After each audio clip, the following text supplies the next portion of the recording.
As a master of the dark arts, you wield the powers of life and death, necessary to restore the balance. Necromancers are powerful spellcasters who lay waste to their enemies using curses and reanimation, along with an obedient cadre of pets. The new class employs a controlled gameplay style using the raw materials of life, blood, and bone. If you couldn't have guessed it, we're going back to more Necromancer talk. Yes, it's true. Get super hyped. I am. And it's episode 116. They necroed the Necro. They said it couldn't be done. But they did it anyways. And then they went ahead and did it anyway. Nineball, talk to me, man. I need you right now as my brother in Necro arms. It's going to be another fun-filled show of Necromancer closed beta speak, and I'm pretty sure we're all waiting and willing to gush about what we have seen in the last couple of days. Oh yes, oh yes. It feels like, you know, it was only yesterday that we just got the chance to play the Necromancer again. And... You might be right. Oh man, it's so good to have it back. It's like you get that little taste, you know, and then they took it away, and so now it feels all the more sweeter for it. Maybe that's one of the things that they're trying to you know, do. And maybe this is like a social psychological experiment where, you know, absence makes the heart grow fonder. So they want us to love this thing even more so that we'll talk about it further, and that's why they took it away for a little bit. That could be those tricksy rabbitses. Or, alternate theory, they just had a lot of work to do, and they didn't want to disturb players as they played it, and then, like you said, oh, you got to take it down because the golem has a new skin now, and it looks pretty with the ice. And then, you know, you lose your Greater Rift 70, and then you die on your hardcore Necromancer. Like, who would do that, though? Nah, that doesn't make any sense. That doesn't make any sense. Them taking it down temporarily because they had stuff that they needed to change and it might affect gameplay for people while they're changing it? Nah.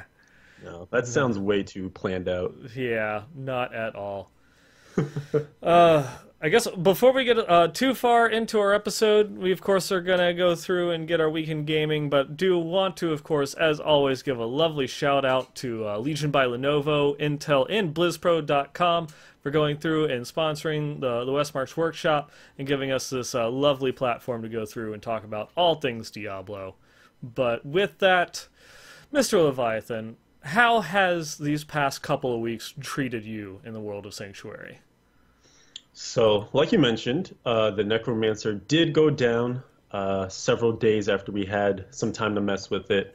And, of course, that was for, you know, a lot of those placeholder images and things that were in the closed beta. They actually had some sweet art to replace them with, and some updates to skills and stuff. So there was very little Necromancer in the last couple of weeks for me personally, but that meant I didn't have to do the thing of, like, which son do I sacrifice today? Of Season 10 versus getting some good testing in on the Necromancer, because there was no Necromancer option. So I got to do I got to do regular Season 10 play, which has just been rolling along incredibly smoothly still this season, despite maybe what I have to mention at this point, which is that I died in a very silly manner that will never ever happen again, but sometimes this is a lesson for everyone.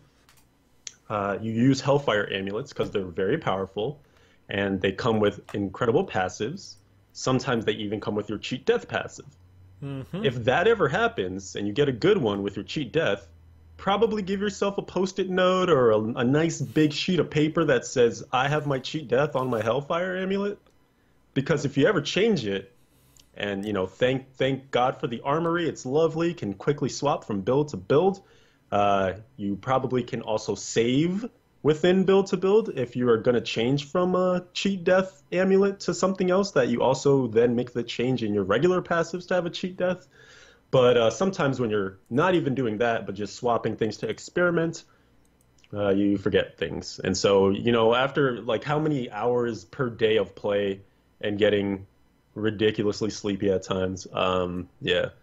I have those are all my excuses at this point, and I'll just go ahead and tell you that I died because I did not have my cheat death passive equipped, neither in amulet form or regular passive form. That's pretty embarrassing. It happened on stream. Everyone at first thought it was a bug, as did I, because it happened. This is something that you experienced when you were doing your Crusader, but projectiles and sand dwellers do not mix. Mm-hmm. And of course, when you impale, that is a projectile, and that got returned to me and killed me quite quickly. In fact, it was a one-shot. So, lesson learned, won't happen again.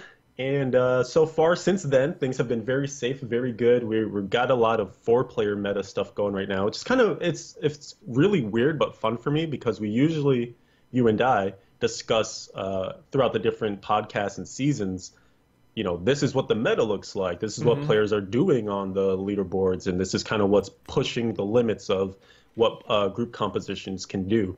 But we're doing it this season, and it's actually really incredible to see just how powerful it is when you play the meta to be able to go up to those higher greater rifts, to be able to level those gems beyond what you can do in solo. So that has been like some of the weekend experience between myself, Lala, No One's Minion, and Viper, who are all Bliss Pro clan members as well. We have the actual comp together, which is really sick. And you guys have been actually closing in on that Greater Rift 100 soon. Yeah, we got up to 96 on Saturday night, and we kind of decided to just park it there. You know, there were a couple of, like, we're still working on our communication style. It's interesting that once you get up to that point, there's so much, like, coordination that needs to happen in terms of keeping everyone alive and together and on the same page. So I don't know how you could do it without voice comms. Like, it's, you know, thank God for Discord and Skype and those sorts of things. But it's been a really cool journey to play Diablo. Have played it for so many years, but now almost feel like I'm playing it on a different plane. And especially, I like going through and like popping my head into the stream every once in a while, and especially like some of the communication going on between like Viper and No One's Minion, since he's playing the Witch Doctor. He's like the squishy. You know, that especially needs like a lot of you know, like caretaking, because he's also what's going through and putting a lot of the at least the major progression through the rift.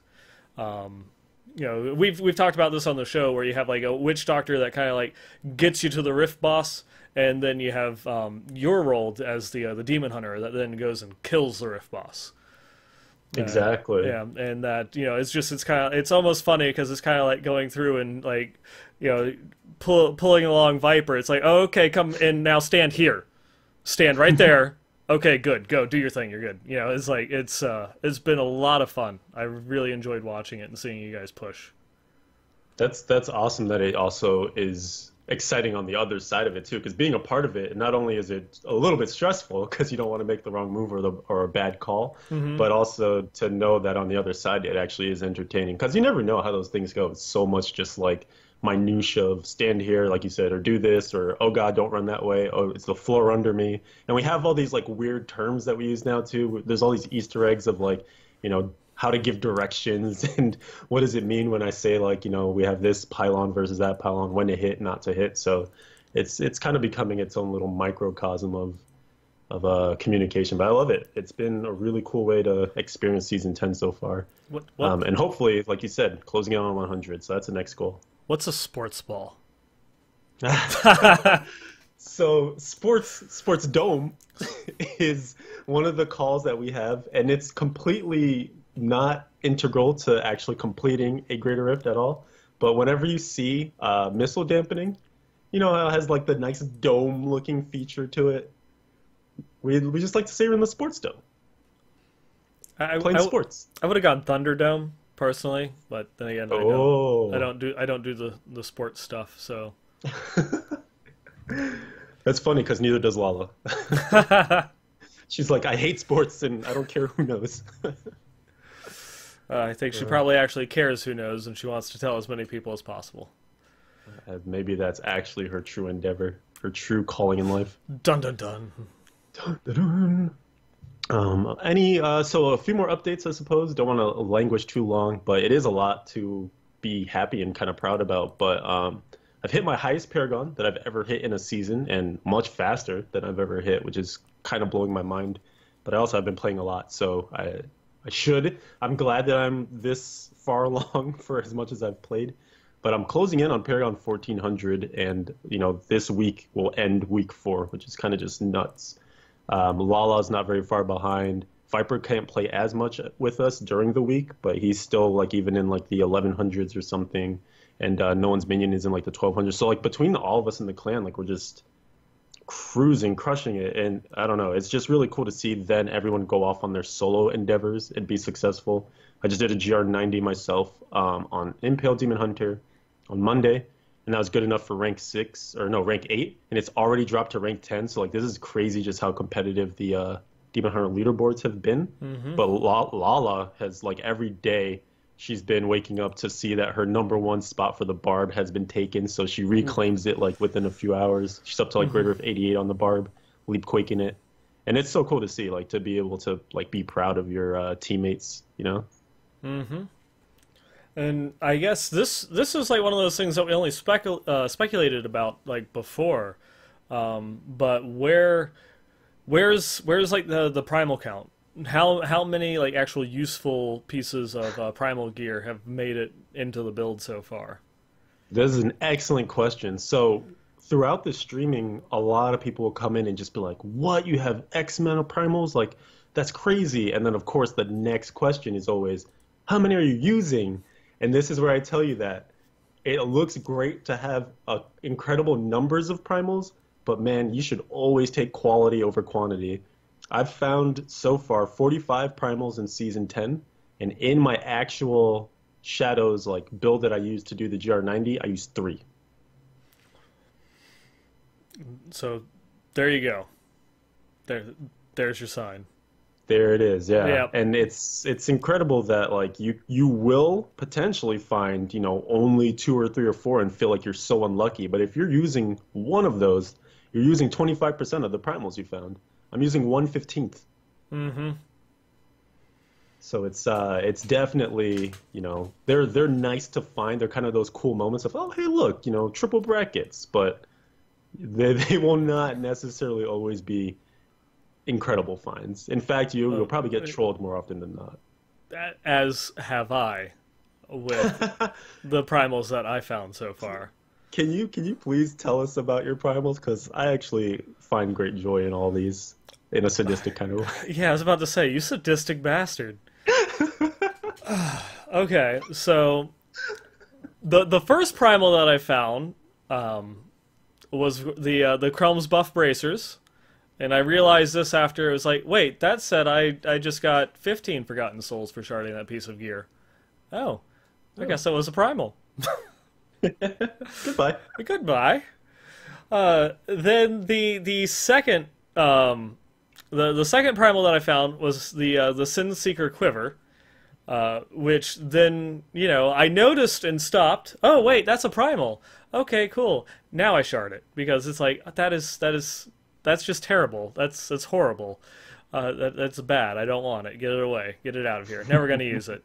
It's more useful as 15 Forgotten Souls.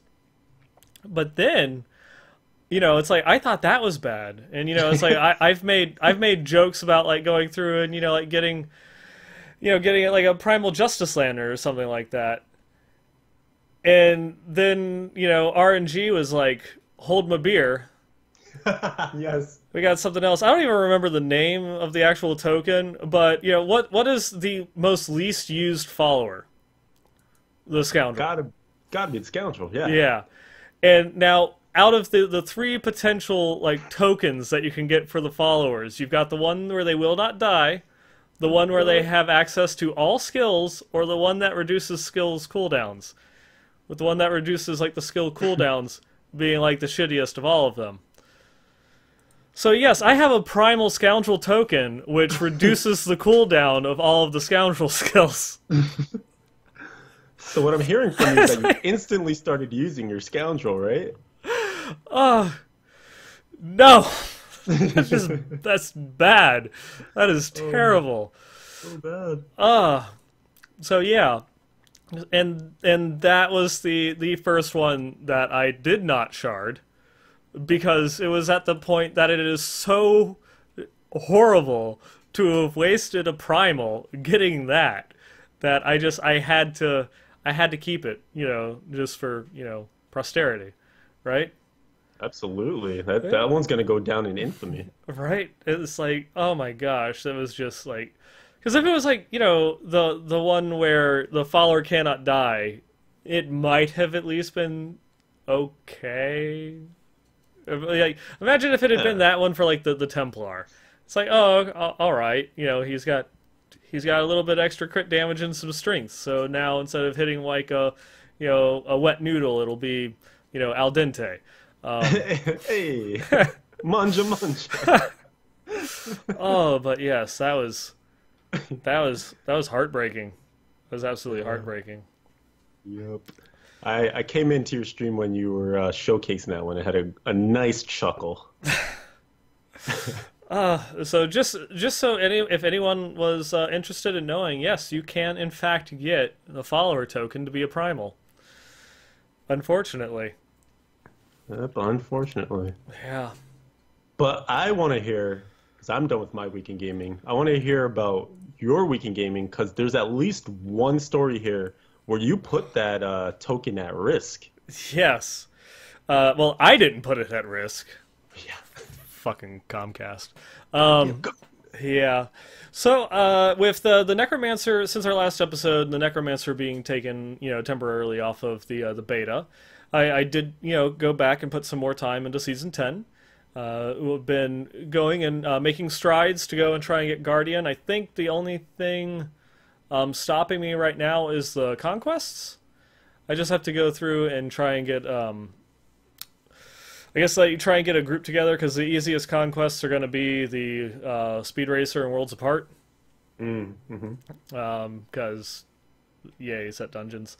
Um, We'll get to that in a moment. yeah, but um, yeah. So I'm definitely closing in on that one. I've actually like kind of surprised myself a little bit, especially with the somewhat of the lack of free time, almost all solo play since I missed like the season opening with you guys because of work.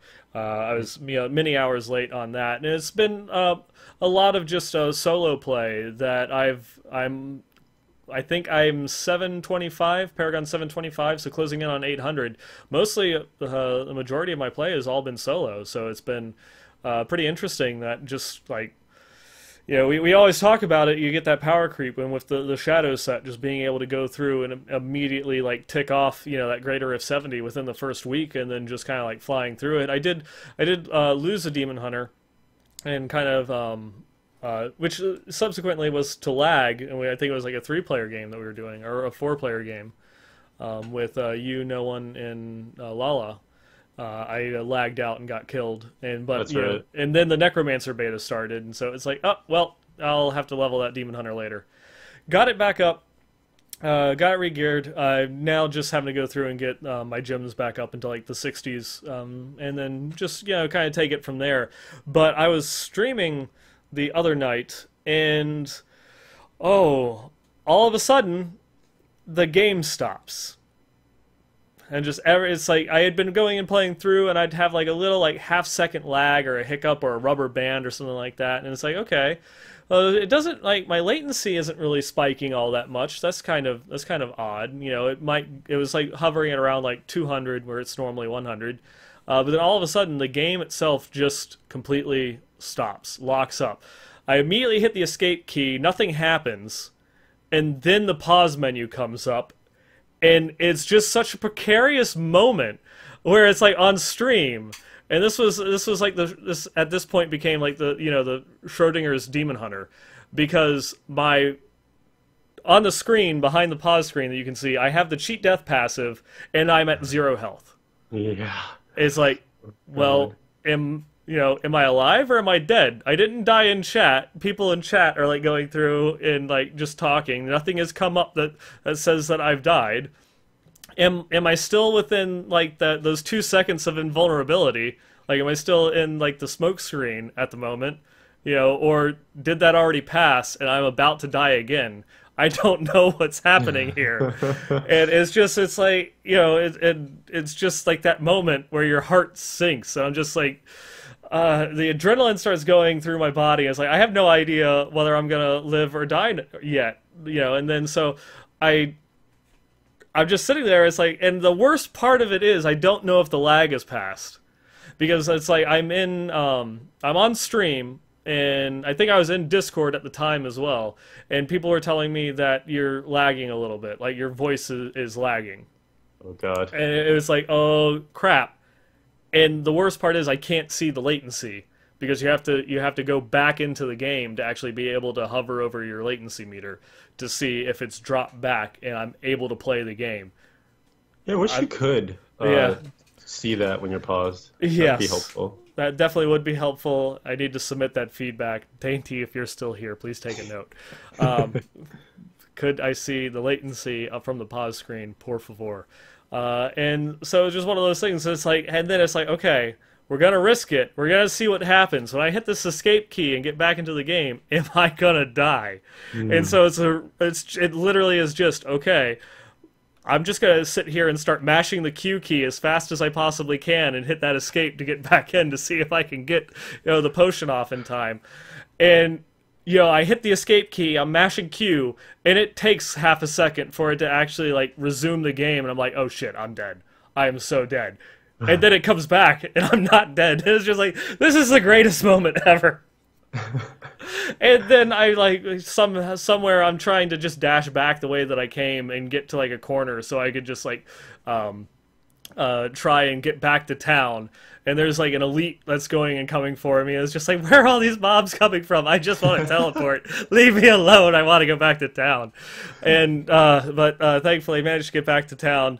Go and take a shot of Jack and a cold shower later, and then decide, well, what's the best thing to do? Let's just finish the rift, right? What's the worst that could happen?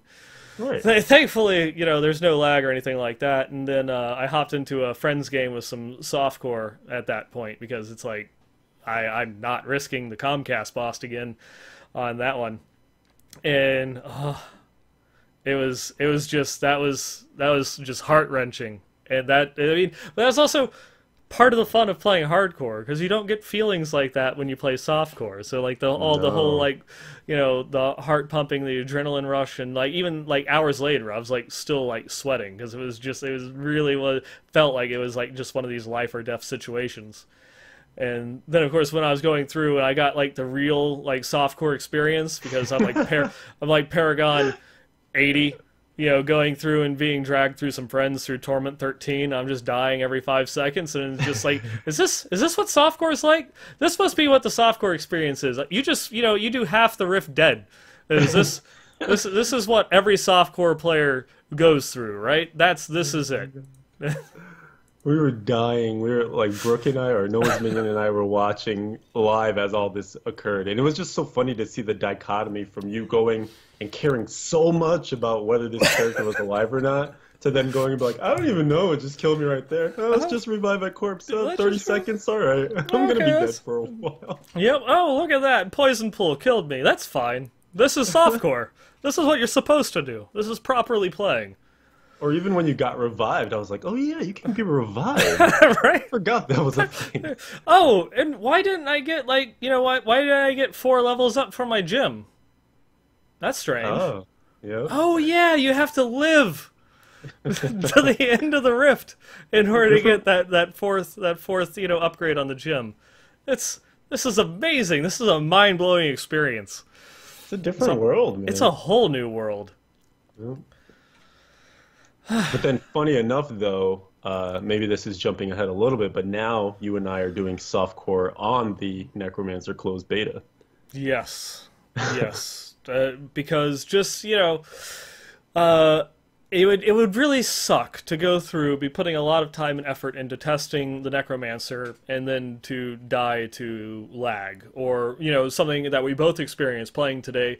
Games were being terminated. There were some minor, I don't know whether it was minor server instabilities or updates rolling in the background or something, but people are getting kicked out of the games like left and right. The whole beta general chat, I know a lot of people in your stream were also mentioning it, that people are just getting kicked out of games, and that it's there's so many changes and updates that are going on in the beta right now. Things aren't 100% stable. Maybe when we get later on in the test, closer to release, we can switch back over and do some like proper hardcore testing.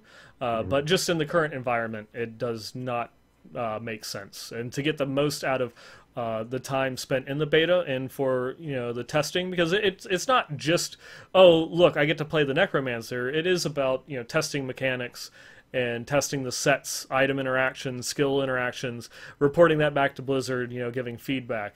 And it's hard to do that if you're having to re-level a new Necromancer and losing a full set every day because you got DC'd, or if you made a mistake and you pushed too high, or you gave in to everyone in your chat and you just continued to push continual higher greater rifts until you killed your character, which that was fun. The last one's oddly specific. I know, right? I wonder where that came from. More high-level entertainment right there. I was gonna try and beat that rift. 97%. I almost You were close. did it. Almost did it. You almost had it. Yep. Oh boy. But that was then, this is now. That was with all sorts of jankness going on with the lawn stuff, trying to make a build happen. And we've been mentioning it all along, but the Necromancer is back, and it brought some toys with it too. Oh, that it did. So, obviously, like the big thing with the Necromancer coming back is we've gotten sets. There are no other Necromancer specific items. We did. There were the phylacteries and the one-handed and two-handed scythes that did drop in the previous version of the beta, and they've now updated it to where you can craft them. But you can't upgrade them. There still are no class legendaries outside of the 4 sets. And Dank Memes is back, everyone's favorite PTR vendor. And so for the small cost of 500 blood shards, you can buy a complete set for the Necromancer. So that way you can go through, get it equipped, and start going and having fun. Get some nice expedited testing going on. I wanted to, maybe briefly go over each set, maybe discuss the powers, and then maybe a quick theory craft on how you see it either fitting in based on the skills of what we already know. And potentially right now it's worth mentioning that, so the Necro came back, we got sets with it, and there also were some skill tweaks here and there, like some of the passives got a little bit of a pass-through. Some skills got either increased numbers or decreased numbers. So I don't know how much into detail we want to go into those, but I feel like at least for the sake of the people, we could talk about the sets, what they do, and how we might imagine they'd be used. Yeah. Do you want to just hit up the skill changes and some of the other little patch notes for this update before we jump into the sets? Because I know that I'll probably eat up some time there. Okay. Yeah. Let's go ahead and then go through the skills real quick then. So I have up here, there were some skill changes for the Necromancer. Corpse Explosion got a increase in damage, so now instead of 150%, it's 250%, and that's just on the base rune. And then for the close quarters, you got from 200% to 325% weapon damage when explodes corpse closer to you. So a little bit of love for some corpse skills. And actually just kind of giving, I guess, our own sort of background to maybe why some of these occurred. For me, I don't know if you felt the same way, but I definitely felt that the corpse skills were a bit lacking, just in terms of oomph, or maybe in terms of impact. The pets felt great. Blood skills kind of felt like they were on that same level, but corpse skills seemed a bit behind. Yeah, and I've not played the corpse set on the beta yet, but it was something that I found in the previous version of the beta when we just had lawn, and I had a corpse build that I was able to kind of barely push through a 45. My pet build was able to go through and clear through a 50. I guess to put it into perspective with the same exact gear. And the corpse build had problems going through a 45. And it was a cold-based build with Reinhardt. And it honestly was just getting a massive amount of corpses together, so that way when they triggered, they would proc Reinhardt. And that was how I killed mobs. The corpse explosion damage was extremely minimal, and just looking at like the increase in damage, we now have a set to go through and maybe like properly start testing that. But even at the 250% weapon damage, it doesn't seem like it's a big enough increase just in that to be that terribly effective. But again, I haven't tried testing out the actual corpse set, but they for how like limiting the corpse-based skills were, because corpses are a very like finite resource. Yes. They did not feel very powerful. Yeah, that's a really strong point to key in on, is that because you have to use a corpse and it doesn't come back, barring Land of the Dead giving you sort of that unlimited usage for a short duration of time, they should feel impactful when you use them, because it's like, that's it. Like, you're tactically deciding, I want that corpse gone, but I also want those minions or those enemies around it also gone too. And if you paper cut them, that doesn't feel good, because now you have no more corpses left, and what do?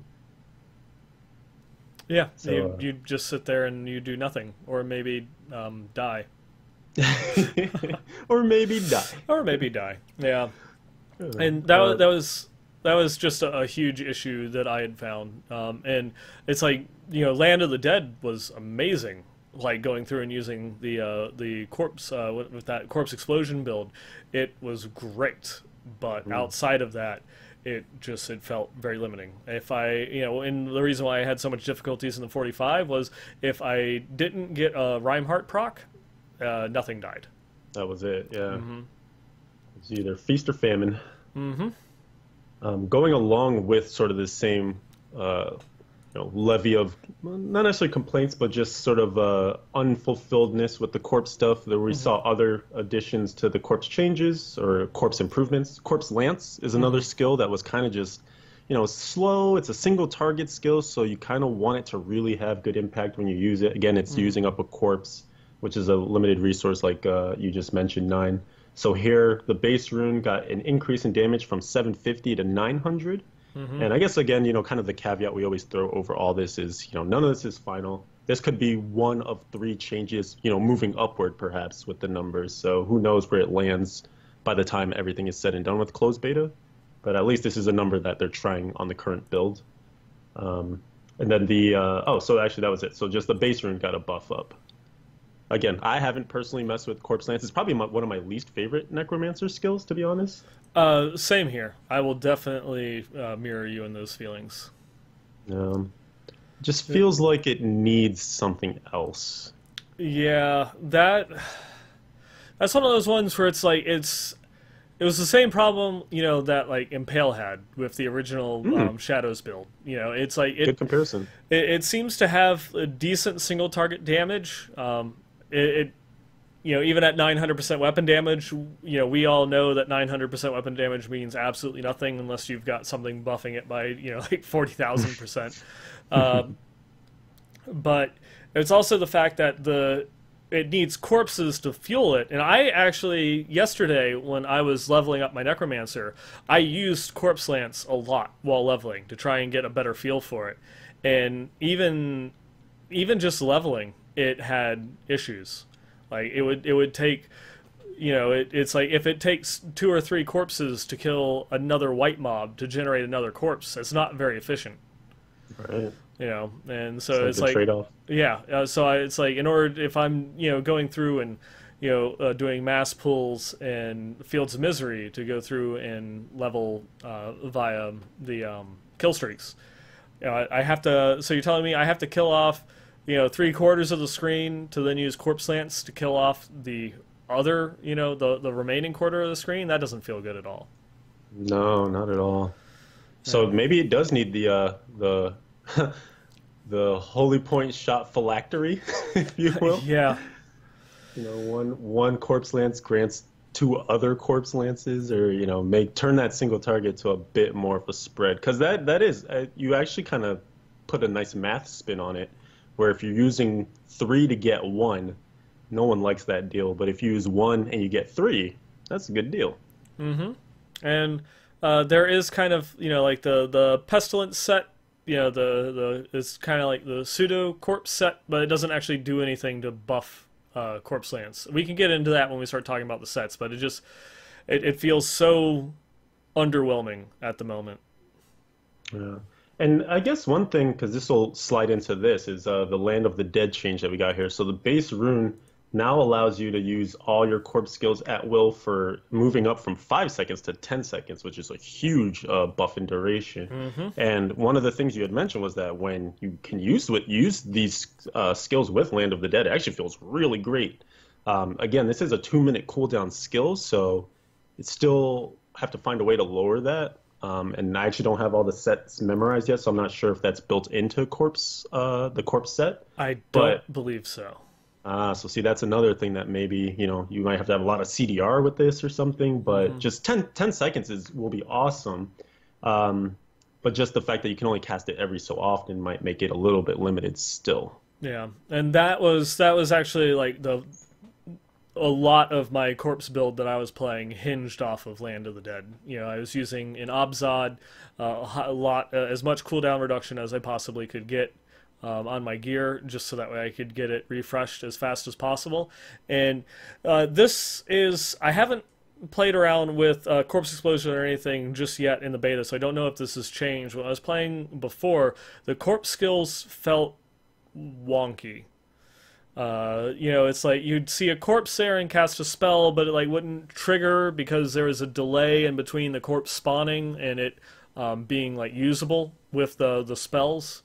And just sometimes it just wouldn't activate, or it wouldn't activate on all of the corpses, or there was you would cast Corpse Explosion, and if there was a large number of corpses there, it might not trigger as soon as you cast the spell. There might have been a little bit of delayed before they went through and exploded.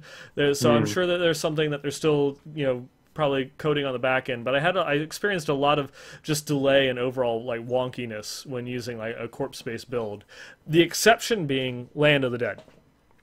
When Land of the Dead was up, everything worked flawlessly, and it felt there's night and day difference with how fluid everything performed when Land of the Dead was up. And while Land of the Dead was up, if you cast Corpse Explosion, it wouldn't consume corpses. It would do the explosions and skip the corpses that were there already, because I guess just from going through and playing around with it, it seems to change the functionality of the corpse skills to where they don't actually consume corpses. They just automatically cast. And for things like Corpse Explosion or Revive, I think they're capped at being able to consume 10 corpses at a time. That's correct. And it just changes the spell to, basically auto-trigger the max, the 10 procs of the spell or whatever, and not consume corpses. And so it bypasses that check that was causing the wonkiness and just causes it to automatically cast that 10 times while Land of the Dead was up. Because sometimes it even felt like I would use Land of the Dead, I would kind of walk off of the animation and be able to continue to cast my spells outside of the animation. But the animation is huge. It goes beyond just your screen. And I would still be able to cast it without consuming corpses. So it was a little interesting. I don't know if that's the intent or how the spell fully interacts with the resource cost of the corpse skills. But if it's something that if you notice Corpse Explosion or something else being a little bit jerky, cast Land of the Dead and you'll see how it should play. Oh, that's an interesting back and forth, because maybe it is just them finding a way to bridge the gap between when it's unlimited, you can totally go ham and it actually will work the way it's kind of almost intended to, versus we have to make all these checks before you actually get the damage you're supposed to get. Well, I guess we'll see, right? That's the beta thing. It'll develop as time goes on, week to week probably. We'll see that get crisper. Yeah, but actually just going back to the skill itself, having the Land of the Dead up for 10 seconds as opposed to 5 will make it feel a lot better. With it only being the 5 seconds, was able to go through clear elite packs, mostly kill the Rift Guardians even at the 45, just because you could chain cast the spell with a lot of explosions to get those Reinhardt procs for the build that I was playing, and with it being 10 seconds now, I'm sure that particular build that I was playing with the same exact gear could push even higher with that change alone, and not even factoring in being able to maybe work it into one of the new sets that they've added in. Definitely agree. Yeah, that's a strong change for that one for sure. Mm-hmm. And then one other skill that got a lot of love Oh here yeah. in this latest version, and it needed it because I even remember, I think it was on your stream, you were just kind of talking about the fact that Army of the Dead, which is the skill at hand Mm-hmm. right now, just many of the runes didn't even have their animations yet or anything. Like they were doing things, but you didn't even actually see kind of what it was that did what it did. Yeah, Dead Storm that just put a little pink circle around you as you would walk around. Oh, gotta love it. The Mm-hmm. early days before it's all beautiful. So yeah, there were some oddities early on, but now Army of the Dead is getting a lot of love, and it makes sense because it's actually an integral part of one of the sets, which of course we're about to hop into in just a few moments. But so to go over exactly what happened to Army of the Dead, the base rune it went up just a little bit. It went Tad from bit. three, yeah, just a tad bit. So if those of you don't know, Army of the Dead was one of the ones that was previewed at BlizzCon. They're really awesome. Like, what does it take to consist of an army of skeletons? We're talking like 20, 30, 50 skeletons. So it's just this huge rush of skeletons that go in and hone in on a certain location, and they deal crazy damage. And now, previously it was 3,000. Now it's 12,000% weapon damage in a 15-yard radius. So that's already great. That's a huge increase. It needed it. You see that across some of the other runes as well. So like Frozen Army has the same amount of increase, and they attack in a line in that one instead of that sort of circular. Dead Storm, which you were just talking about. You raise a Storm of the Dead that surrounds you, damaging enemies. This one went from 2,000 to 15,500% over 5 seconds. This is making Army of the Dead great again. And then Unconventional Warfare had a damage increase to 50,000% total weapon damage. Catatonical Grasp was just renamed to Blighted Grasp and was completely redesigned so that skeletal hands raised from the ground, damaging enemies within 15 yards for 14,000% total weapon damage as poison over 5 seconds. So big changes to Army of the Dead. But it makes sense because, again, another 2-minute cooldown skill here, and it's a key asset in one of the 4 sets that the Necromancer will have. You hope it's going to be very good. Yeah, and what was I gonna say? It seems like really excessive damage values, and this like led into kind of like an interesting conversation I had over at my local gaming club for my Warhammer. There's a couple people in there that don't play Diablo. Shocking. But I've actually converted a lot of them for this season to go through, and some of them to even try out hardcore for the first time. But when we were going through and talking about like damage values, I had to like go and put certain things into perspective. And one of the guys is just like, wait. So in order for it to like do effective damage, it has to increase it by 40,000%. Yeah, on top of the 1,000% that it already gives it. Like, what the fuck? Yeah, it's just like and so like when you see something like the Army of the Dead doing like 12,000% weapon damage, that's really not all that much, especially when you put it into perspective that it's a 2-minute cooldown. And this one I can say, well, I guess I'll save that for when we go and start talking about the sets. But it still, yeah, it still was fun. I like that one. Good. Would you like to take the next one? Because this is actually something that we both were kind of hoping for, and it luckily is now included in the game. Yes, the final service, which is still a little bit weird, is just the way that the cheat death passive for the Necromancer works is that it will, if you die, it kills all of your minions, heals you for 10% of your health for every minion that you had up. But now they've added a change where it will also make you immune for 4 seconds. It's not reflected in the tooltip, but at least it will still take effect. And That one is a bit weird because that means you still have to play with a pet. Yeah. I just don't know why we need it to be so conditional. It is good. It is good that there is the immunity. So I guess if you're the I was trying to think, all right, so what happens if you do take this anyways and you're not doing a pet-based setup? So basically, it just triggers instantly because there is no saving you. There's no healing. You're just going to be at low health. And then you have 4 seconds to find your way out of that situation or you're dead again. Is basically what this does. So hopefully you've taken something like Blood Rush, which is actually really great to get you out of situations. But outside of that, like, do you have illusory boots on, or how are you getting out? Are you going to kill everything in 4 seconds? That is a very good question. You know, it's like, though on the one hand, I think that 4 seconds is one of the longest for the cheat death passives. Most, I think, are only like 2 or 3 seconds. I concur. Yep.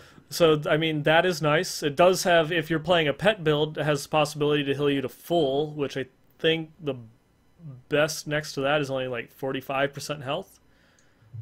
Sounds right. Yeah, because I think it's actually like Akarat's Champion Prophet, which actually heals you back to full. Oh, so yes. not even like the cheat death itself. Yeah. So, I mean, the way that it stands now can be extremely powerful. But at the same time, if you're not playing a pet build, it will be... it's like, it will still be powerful because you have the 4 seconds of immunity, but, like, say you're only using a golem. It heals you to 10% health. And if you don't have any pets whatsoever, I imagine you don't, like, die, that it will probably keep you at, like, the 1 health, and at that point, I don't know what you do. What if built into this, so the idea just kind of hit me, but you know, necromancers have some sort of connection to etherealness and whatnot. So what if when you hit this, or when you activate this, you do get the 4 seconds of immunity, but it actually just gives you something like the illusory boots effect, right? Like write that into the passive itself. So now you can move unhindered through things as you like reconstitute your body to be vulnerable to attack again. That could potentially work. Because then at the very least, you get to run away. Yeah. That might work. That might work. I guess they might also just be, well, you know, where the cheat death there is just to save you from dying. You're going to have to rely upon your other skills in order to get you out. But, you know, if you are a pet build, you have no pets. You know, it's like, because all your pets die. The golem, if you're using it, will come back instantly. Depending upon if you're using revive, depending upon the situation or the state of the game when you died, you might have some corpses to revive some of those pets. You may have some essence if you need skeletal mages, but your raised skeletons over those 4 seconds, you'll only get 2 more skeletons back. Yeah, no, that's a good point. Yeah. We'll have to play around with this. It's a step in the right direction, but is it enough? Yeah, my biggest concern, I think it will still work out well for a pet build. Yeah, you will be, I guess, you'll start off at a bit of a disadvantage because your damage all of a sudden, you'll have died, your damage gets neutered, but you're still alive and you're at full health. You'll have... the 4-second window is enough to, as long as you didn't die, as soon as you use Blood Rush, the 4 seconds will be enough time for Blood Rush to come back off of cooldown to hopefully get you out of that situation.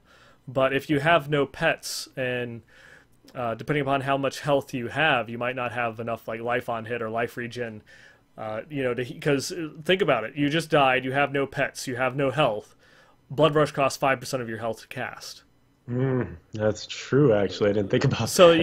you have to heal yourself, you know, by 5% of your health, and it doesn't seem like a lot. But say you're running around with like 1.2 million, and the only life regen that you have is your Paragon points, and that's not going to be enough, you know, to even get you that 5% health, so you can Blood Rush out, and then of course you're back down to 0 with no cheat death passive. You're right. Yeah. You're right, man. Yeah, this is a tough one. It's tough because you want them to design something that does feel different from the rest, and it's cool. And I think you are getting that with this whole reliance on pets sort of making it better or worse. Yeah. But to some degree, it does need to function as well as the others. How about this? Hit me. It still consumes all of your pets, but instead of healing you for 10% per pet, it only heals you for 5%, but it also automatically refills you back up to 40. Oh, so you get a guaranteed heal and then potentially more after. Yeah. I like that. Because at So, least it's giving it a baseline of, you get something out of this, yeah. regardless of if you have pets. But it's way better if you have pets. Yeah. That way it would be better if you had pets, but still, it will, save you or have the potential of saving you, or you won't feel, as restricted if you're not running a pet build. Which this is something you talked to actually a little bit on your stream earlier, just like the sheer number of like active skills, and you like with so many other class builds and stuff like that, you feel I've got like these 4 really good skills, and then I've got like 2 others that I have some wiggle room I can play around with, and they don't really matter too much. Well, let me just throw in something that gives me maybe like a passive damage boost. But like with the Necromancer, like those 6 skill slots are all like vying for choices. Like Yes. I have not run into a single situation where I'm looking at, well, this is like the absolute like best build that it can be. I'm optimizing everything, because every single time it's just like, well, because I'm using Skeletal Mage and using Devour, so that way I can get all of my essence back. But man, I really wish I could still like work like Revive into this build, or something. And just there's so many good choices right now. There's a lot of things you want. It's like you have the 6 skills and you want to take 8 of them in almost every type of build that I've played so far. Yeah, you're definitely right there. It's kind of incredible because, this is one of the sort of hallmarks of the design, is that they wanted less skills, but all of them to be, very strong competitive skills. And they achieved that just based on kind of what we're gushing about right now. Mm-hmm. It's weird because you would think with less skills, it should be easier to just be like, okay, these are the obvious 6 that go into this, pet setup or this blood setup, but there's still so much. There's like the utility skills, I think in particular, are so well done that a lot of them kind of start to feel like auto includes, but you can auto include Yeah. everything because then you have a bar of utility skills and no damage. Yeah. Yeah. It's an interesting, and I think it'll make for great theory crafting though, because everyone's builds will have to sacrifice a little bit of this or a little bit of that, and maybe that's how you make them different from each other. Mm-hmm. So there's going to be a lot of variation, a lot of play. I imagine that maybe this segment with the sets is going to be a little bit longer than the previous one, before they go and add in the actual like the class specific items. Because now at this point we have like the general theme of the sets, and people have the freedom to use whatever skills that they want. And I bet you the developers are then going to go through and look at, well, what skills are the most popular that people are using with these sets. Now let's go dive in and make some class-specific items around these skills that the community is using on the beta. hmm That does make sense. It's kind of like the next step in the flow chart. Mm-hmm. Word. Yeah. All right. I guess we have one last thing here. It's just that the Decay Golem, they fixed an issue where Decay Golem was not benefiting from the unlimited corpses granted by Land of the Dead, and that was one where when you activated it, it actually generated some corpses for you. Outside of that, though, the really exciting stuff, sides and phylacteries are sold around the sanctuary at vendors, so you can find those there. But class sets are here. Yay. They're here, they're ready for use, and you and I have some work ahead of us in terms of getting in there for the physical, actual hands-on testing. But just in terms of talking about it tonight, we do have all the powers in front of us here. So I guess I'll start off just reading through the first powers, and then maybe your reaction to it or what you think is going to be interesting. Sure. All right. Hit me up. So this is the Bone/Pet set, tentatively titled Bones of Rathma. The 2-piece set bonus is that your pets have a chance to reduce the cooldown of Army of the Dead by 1 second each time they deal damage. Your four-piece set bonus is that you gain 1% damage reduction each time your pets deal damage with a maximum of 50 stacks. And lastly, the six-piece set bonus, each active skeleton mage increases the damage of your minions and Army of the Dead by 200%. And it's worth noting that skeleton mage is capped at 6. I think it's 10. When I was playing today, I was only able to get to 6. If I have been able, I guess I wasn't paying too much attention this time while playing through, but unless they've changed it, previously on the beta, it was capped at 10.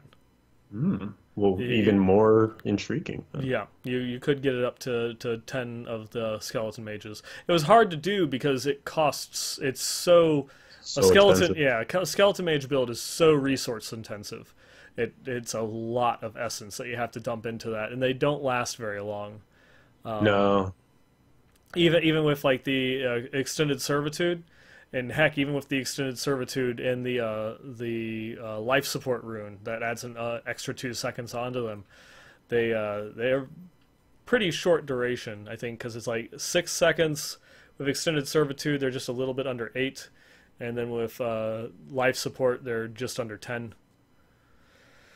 Yeah, it's I think this is going to be one of those ones where if you this entire set has a lot of potential. You know, if you're running around with the max of the 10 skeleton mages, you know, for the 2000% extra damage for your minions, and what is going to be the big one is the Army of the Dead. But it needs a single item, whether it be bracers, a belt, what have you, doesn't matter, but it needs an item that increases the duration of the skeleton mages. You think that would kind of solidify this because it would make the damage output more consistent at that point? I can see that. Yeah, just because it's like when I was going through, this is the one set that I managed to get on the beta before the show and play around with it for just a little bit. It's not optimized whatsoever, not a lot of Paragon points or anything like that. It really got hurt when you ran into dead zones in a rift. Because the 4-piece set bonus of the damage reduction, I think it only lasts 3 seconds. It might have been 5, but there was many points in time where I was going through the rift and it would drop off before I could go through and engage another enemy in order to get the stacks back up to keep them at the 50%. So that's one of those ones when you're in the middle of a big pack of mobs, or you're fighting like a Rift Guardian or something like that. It's gonna stay up, but as you're running through the rift, it was just dropping off like again and again. And then the 2-piece set bonus. This is one of those ones. There's so many set bonuses or pieces that says that like X has a chance to reduce the cooldown of Y by like Z seconds, and that chance is like 100%. This one definitely did not feel like it. It was still like that Army of the Dead was not coming off of cooldown as quickly as I would have liked it to. Interesting. I wonder. Let me think this through. I wonder if that's just because they probably anticipate when you get an optimized build, like you're saying, it's not optimized yet or anything like that. But if you do get an optimized build, you can probably get your skeletons, especially with like the rune frenzy. When you activate them, they get the increased attack speed. But then think about like things like Tasker and Theo and just going like a one-hander and stuff like that. You could probably get their attack speed up relatively high. That's true. So maybe they don't want it to be too free in terms of like this is the cooldown you get reduced off of it, because at some point it might just be up 100% of the time. That's true. That's true. And like I said, I haven't gotten the Taskers or anything like that yet, and I was using a two-hander, so that might also have been a problem with that. I could feed into it. Yeah, but the other issue is just the essence is in the resource cost of Skeleton Mage was the biggest thing that was holding me back. Like Yes. I had I had a lot of trouble maintaining more than like 5 skeletal mages. I want to posit like a devil's advocate here. Mm-hmm. So I do think that one of the best ways that you just talked about to solve something like this is to increase the duration of Mm-hmm. skeletal mages. I don't like the idea of them lasting forever because if you're probably gonna think you're probably ready to preempt me on this, but when you think about like singularity, for instance, right? Mm-hmm. A skill where or a rune where you have to dump your entire essence pool to make this like godly skeletal mage, and then you have things like Devour and just the generators that the Necromancer has, which are really strong. You can get a lot of essence back if you plan for it relatively quickly. So imagine being able to run around with 10 singularities that last forever, or even like last for a decent chunk of time. It could be too OP because then you have those, and then you also have your all your other pets buffed by those things existing. Mm-hmm. Does that make sense? Yes, and I 100% agree with you. I think that it would probably be it would be too much if there was something that made the skeletal mages last forever. Just the way that the skill is set up, that I think that it is fine with them having a limited duration. They don't need to last permanently, especially like with singularity, as you mentioned. But just like a little bit longer. Like if they were like baseline 10 seconds.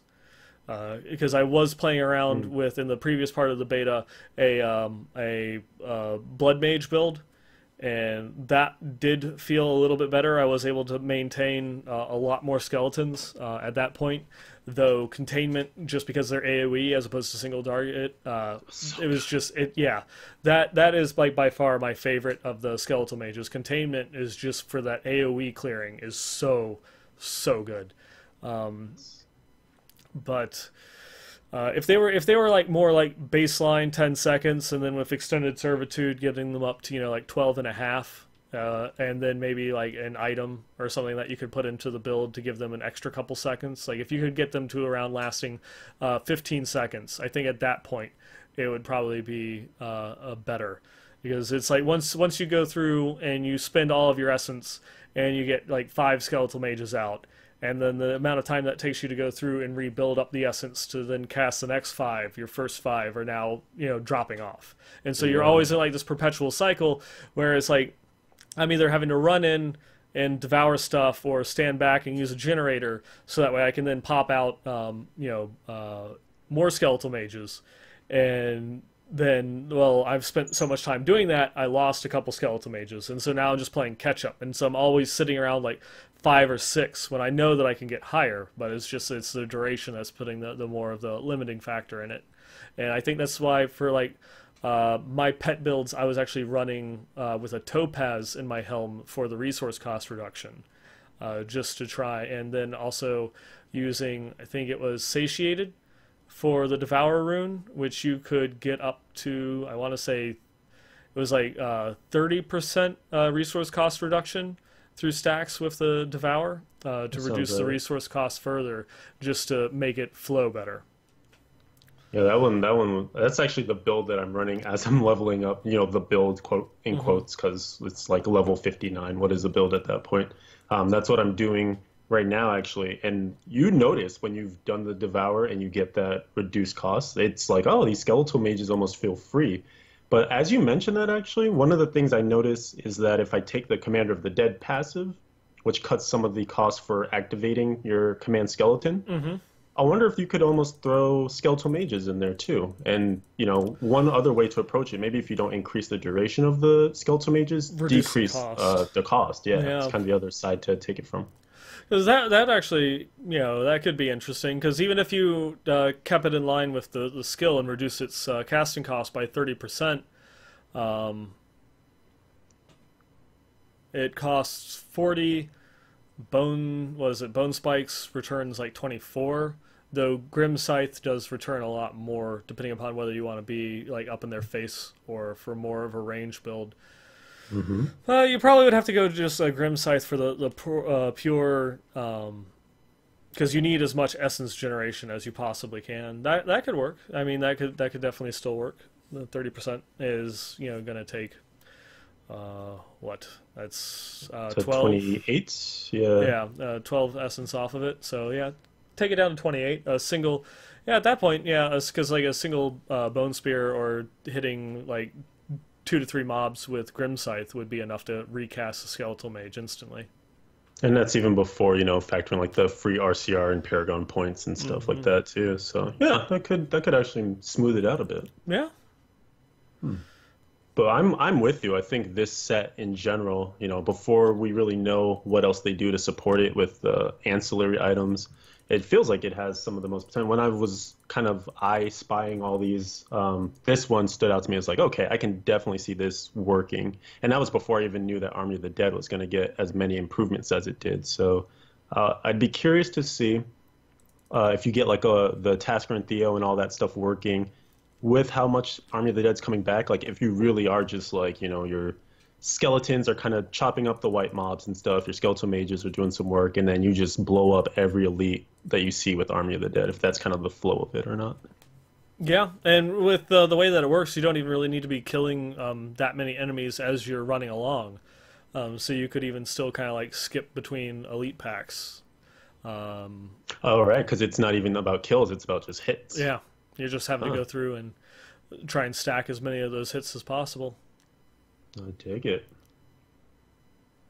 Cool. All right. Do we want to pop along to the next one? Yeah, certainly. Let's go through and keep it going. Now, this one is listed as the Blood set. Trengel's Avatar is kind of like the placeholder name for it right now, and this is like that awesome like Bram Stoker Dracula, bones made out of blood, type looking set. It is so awesome.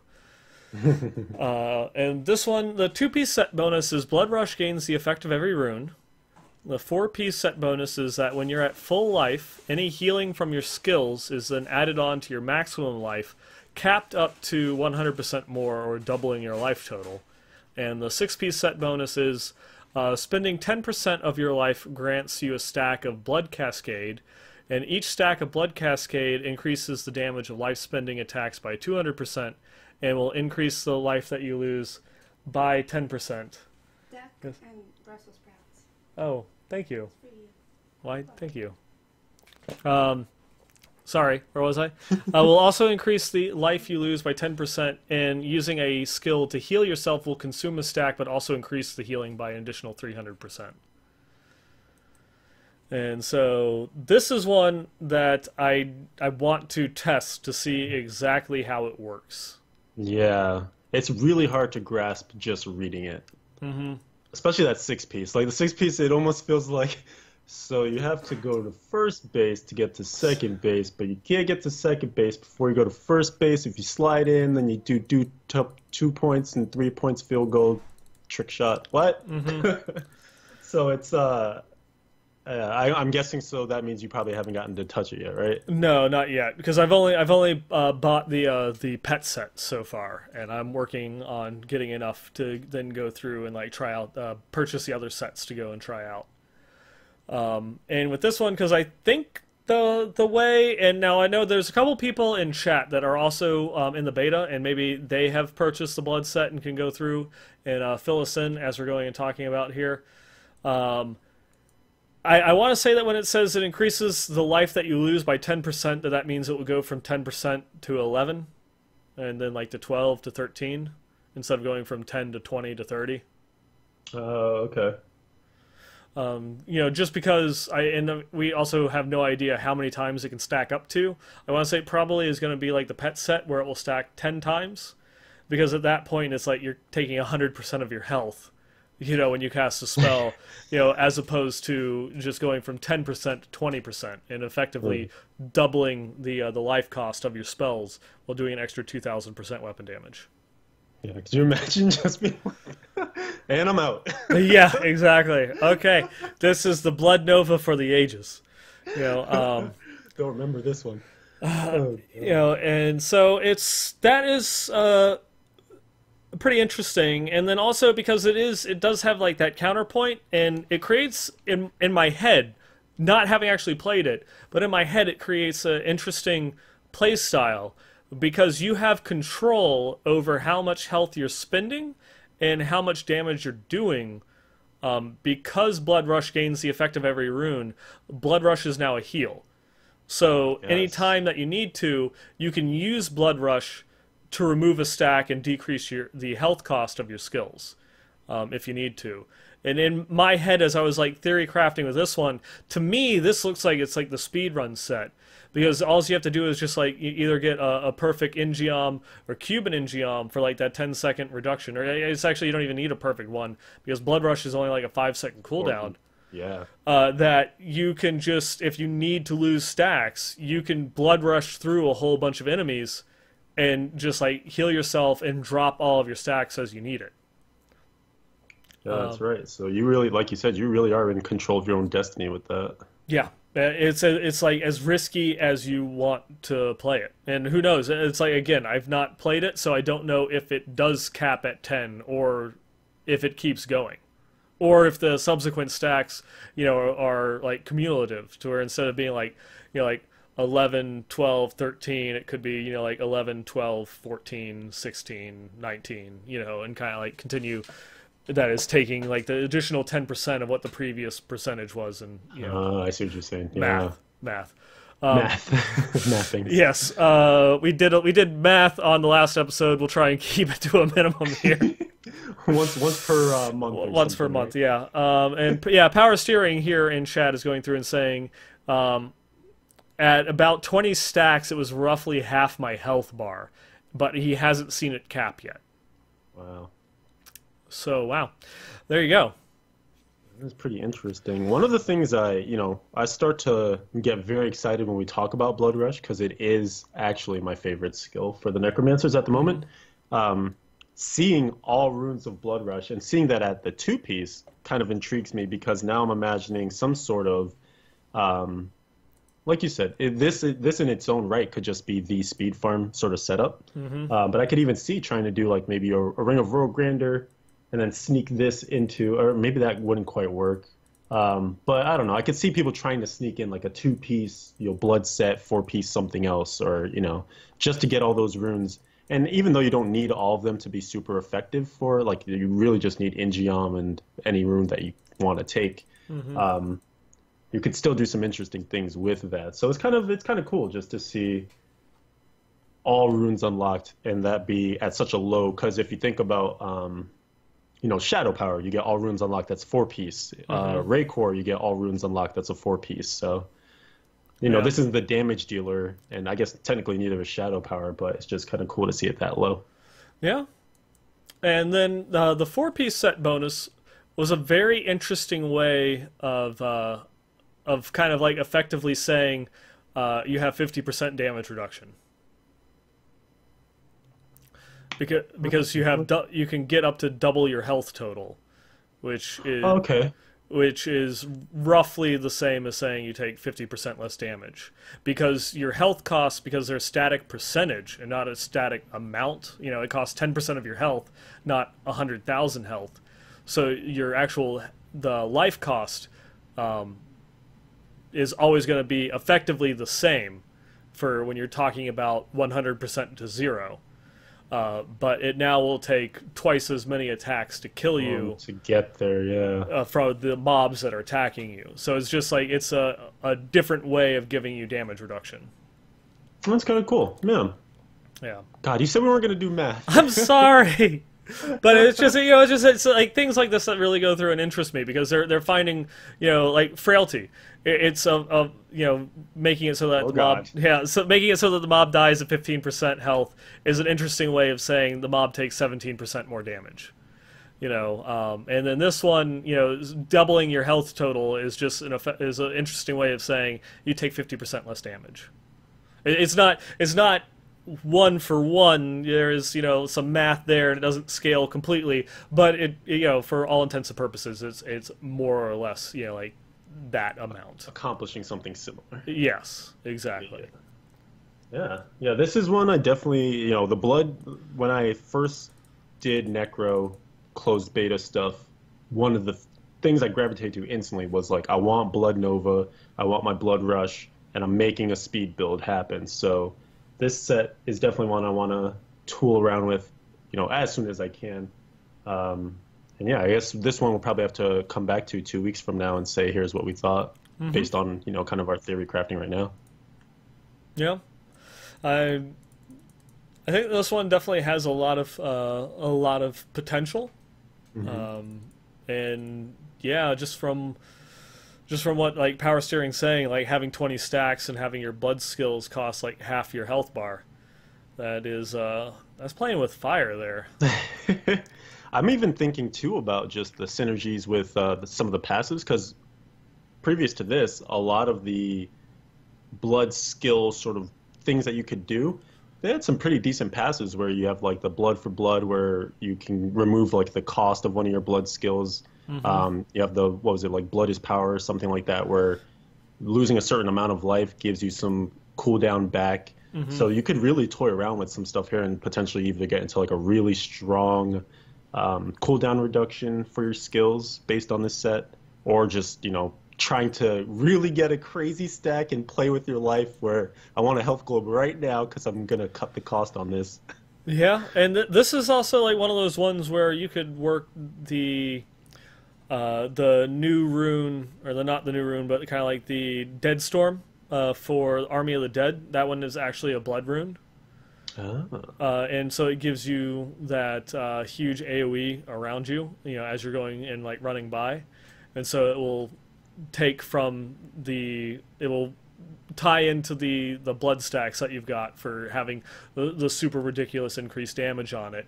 And because if you take like I think it was the blood is power, you know, every time that you lose 5% of your health, you reduces all of your cooldowns by 1%.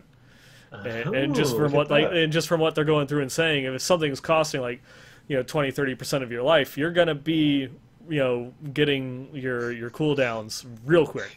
Real quick. Yeah. Yeah. Very okay. Yeah. No, there's work to do on this one for sure. Yeah. Yeah, we still have 2 more sets to cover, but these next 2 are a little bit different from the first 2, especially like the blood set. The blood set, in my opinion, is like an amazing set because it's so generic. And I know when you say generic, that usually has like negative connotations to it. But Sure. what I really like about the designs, where it's more like, you know, a cons. It's not tied specifically to you absolutely have to like use this skill. Like with the pet set, yeah, you've got to use Army of the Dead and you have to use Skeletal Mage. But whether you use Golem or Command Skeleton or Revive or anything else is up to you and how you want to play it. The Blood set is pretty much just, well, you need Blood Rush and other things that cost health in order to go through and play it.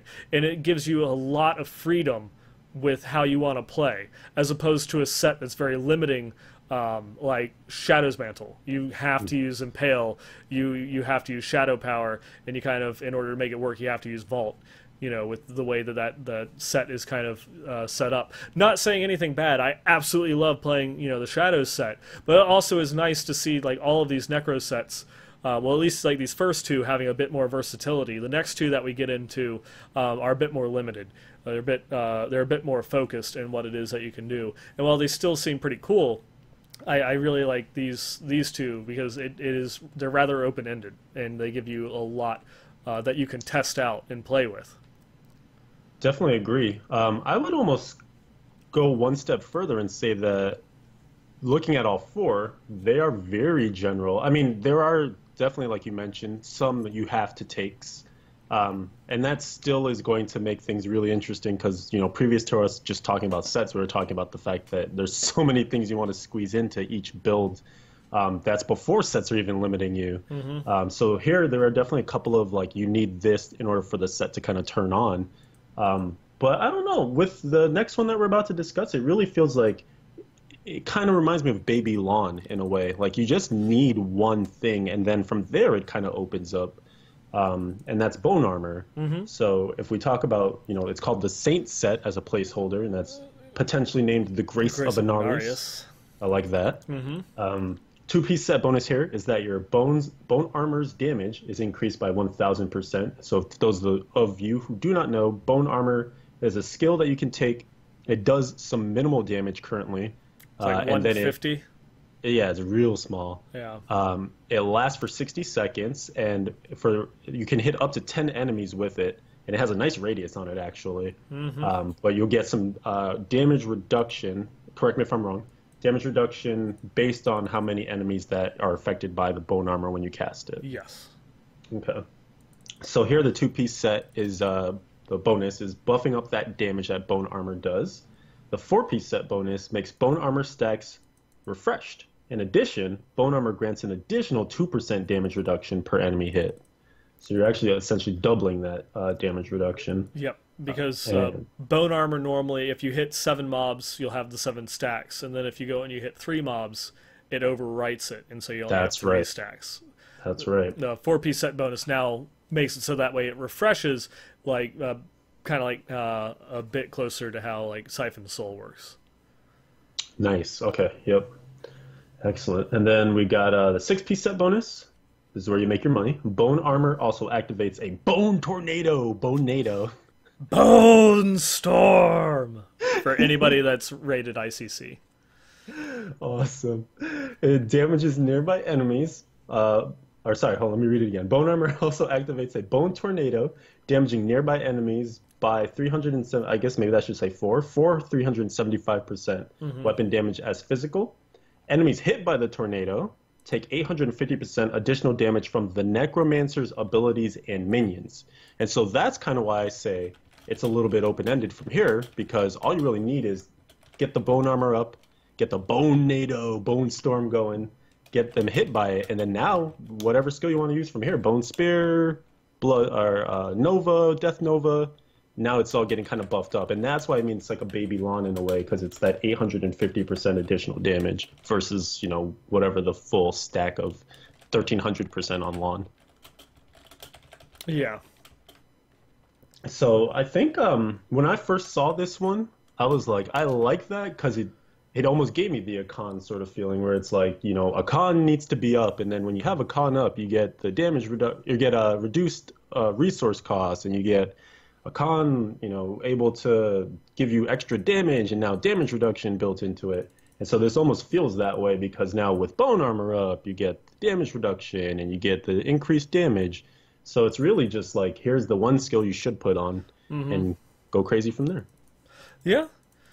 And this one, I'm sure, is going to require some testing because it's like, does the Bonado that you get also stack with the 2-piece set bonus? I imagine it definitely stacks with the 6-piece set bonus. But yeah, like how that goes through and buffs up.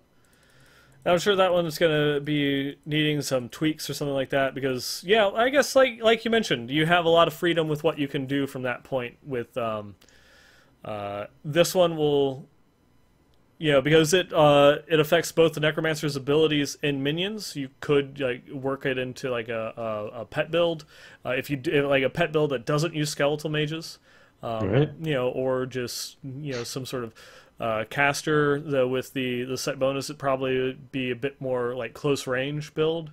My thoughts on this one Makes were sense. like, you know, maybe if you use I know I just said like that doesn't focus on skeletal mages, but using the skeletal archer's rune for skeletal mages and then the frost scythe, or like the crystalline spear, just so that way you get the huge amounts of attack speed, and then kind of like doing like a pseudo thorns build, even though you don't really have a good thorns passive. It gives the double thorns damage to your minions, but not yourself. Just, you know, something that you might get like a super high attack speed, and then you're, you know, up in their face, and they're taking, you know, a huge amount of damage, you know, from your basic attacks and stuff like that. Yeah, I think the one thing I do want to bring to the forefront of what you just said is it's actually a great point that because there is a tornado that's, I'm assuming, revolving around your Necromancer, this actually does make this. I mean, you won't get the most benefit out of it if you don't play it as a melee builder. So Yeah. I guess that's kind of what the theme that they're pushing forward here. Yeah. Good point. So this one is definitely, you know, it's the up in your face. This is the one, you know, that we were told, you know, was like kind of like the Aztec looking set, and it is kind of, if you look at it, it kind of like has like that Aztec like kind of like frill behind the head, but it's a very like conquistador helm with like the dagger, you know, through the skull and coming out of like the shoulders. It's a pretty awesome looking set. Yeah, and I think maybe that's worth mentioning too, is that I've seen, for the most part, a lot of positive reactions to how the sets look. I've seen maybe a few negative comments here and there, but I think they all look pretty um, striking, I guess is the term. Like they all have a lot of character to them. They all kind of stand out as for what they are. One thing I'm keying in on Lala in chat, asking if you have to find another group after it ends. So does the tornado ever actually end? As long as bone armor is up, it does not end. I So as have long not. as Yeah, I have go not ahead. played around with it, but when in one of my leveling groups, someone that came in to help people level did have it and was using it, and the tornado was up on him 100% of the time. Yeah, especially because bone armor lasts for so, like you just said, it lasts for a minute. With a That'll and it, make it easy to. yeah, 10-second cooldown and lasts for 60 seconds, as long as you're not using the invulnerability rune. Right. Yep, it's worth noting. So yeah, I think you should probably never see bone armor drop, especially because you're with the four piece, like you mentioned with the refresh, you're even motivated to use it if you just see one enemy when you're running by. Just, Hmm. oh, let me make sure I hit that guy, and it's going to refresh those stacks and also keep the bone armor up. Yep, and this was also another one that I thought could potentially make a good speed farming build. Speed farm. Yeah. Yep. Depending upon how much damage you really could like ramp up out of that bone armor with the increased damage that it's doing. Like if once your gear starts going through and getting crazy, can I kill regular mobs and elites with just the base damage of bone armor? And if that's so, again, you just throw in, a Ingeom in your cube. Bone armor only has a 10-second cooldown. Ingeom will go through and reset it, so that way it's a 0-second cooldown. You can just spam bone armor for its damage while you're standing close to like the elite mobs, and then just continue to go and run through and blood rush around the rest of the map, killing elites. I didn't even think about that. Yeah. I was thinking just like, you come up against a mob, you get the bone, the bone nato. I'm pushing that forward. That's gonna Uh-huh. be a thing.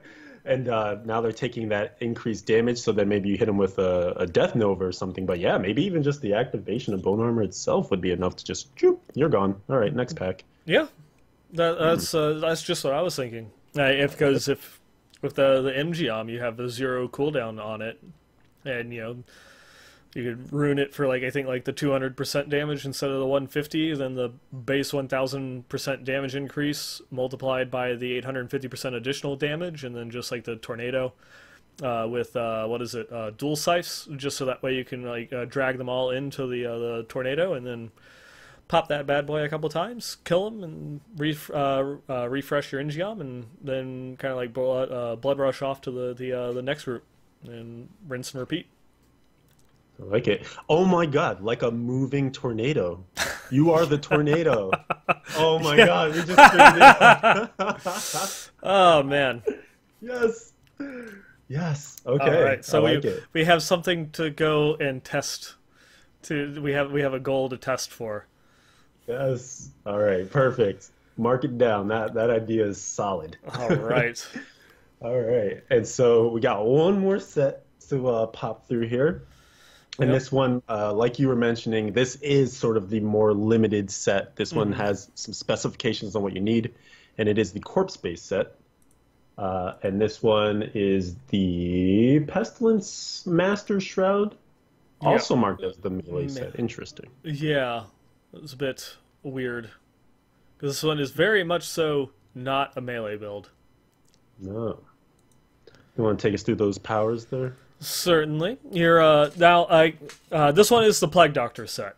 This one like makes you look like one of those medieval plague doctors. The two-piece set bonus: each corpse that you consume fires a corpse lance at nearby enemies, and I think that it actually is like a true activation of the skill. So if you have corpse lance on your bar, it can benefit from the runes. Nice. The four-piece set bonus is each enemy hit by Bone Spear reduces your damage taken by 2% up to a maximum of 50%, but it lasts 15 seconds, so you do have time to keep it refreshed. And then the six-piece set bonus is each corpse you consume grants you an empowered Bone Spear charge that increases the damage of your next Bone Spear by 1000%. So this is one of those ones where it's like you're going to be going through consuming corpses, firing out corpse lances, from there to go and just kind of like have a filtering of damage, but there's no set bonus or property that's going to increase it. So at higher difficulties, that those corpse lances are just kind of going to be like free damage. Or if it does work, where if you have the corpse lance on your bar, like say the brittle rune, which increases your crit chance against enemies or reduces the damage that they do, would be just an interesting way of, you consume the corpses, so that way you get, like the 5% increased crit chance against all the enemies to just like up the damage. And your true killing utility is going to be Bone Spear, because you're consuming the corpses to get those stacks to then go and kill stuff with Bone Spear. That makes sense. Yeah, gameplay wise, I can see that. This is my least favorite of the 4 sets. Yeah, I have a couple questions. I've not seen anyone comment on the gameplay about it so far. I've not tested it out myself. My opinion on it is going to hinge on that 6-piece set bonus. Is it for it increasing the damage of Bone Spear by only 1,000% is not that powerful. So I imagine that it's going that that you'll be able to accumulate a bunch of these stacks, and that it will consume all of them when you cast Bone Spear. But it'll probably be capped at a certain amount. Like, maybe you can have like 50 stacks of it, and it will consume up to 10 stacks every time that you cast it. To kind of like make it, like a pseudo Impale build. Like a pseudo like Shadow's Mantle set, if you would. Sorry, go ahead. But if it's one of those ones where like it only consumes a single stack for that, then I guess this is one that it's going to need a lot of those supporting items to further up the power of Bone Spear to make it actually go through and push. Because just what we all know with the way that the damage values and stuff like that are in Diablo, like that base 1,000% really isn't that powerful unless you consume a lot of stacks for it. Yes. Yeah, so I totally agree with what you're kind of throwing out there. There are some like passives that support Bone Spear and bone type stuff. So I imagine that's kind of going to bleed into this as well. And definitely a good point in terms of like we're going to need some other ancillary items likely for this to see just how good it could be. My biggest fear is just imagining I have an issue with the 6-piece just like you do, but especially with the 4-piece, just thinking about defense first. It's I don't like sets that have conditions upon how you get your damage reduction. So if I walk into a Greater Rift and I haven't seen an enemy yet and something jumps on me, I don't have damage reduction. Yeah. So now I'm dead potentially. I haven't had a chance to Bone Spear anything. Sometimes you get into those rifts where there isn't just like a good approach and you can throw out a Bone Spear and get some damage, some DR up. So that kind of troubles me. But I then also imagine the scenario where I'm in like a Greater Rift 90 or something, right? I'm trying to get my first kill so that I can consume a corpse, so that I can then get an empowered Bone Spear. I could just imagine taking like 5 minutes to get the first kill to then consume that corpse, and then I throw my Bone Spear and then I'm done. Like, I just worry about maybe that's another thing here is that you'll have to take something like, maybe the Decay Golem to generate you some corpses to get better Land of the Bone Dead. Spears. Yeah, exactly, yeah. I wonder how does that work though. So let's say you have 10 corpses, right? And you have Land of the Dead, and then you go and you just devour, or corpse explode or something like that. Do you now have all those stacks for like an insane Bone Spear? Potentially.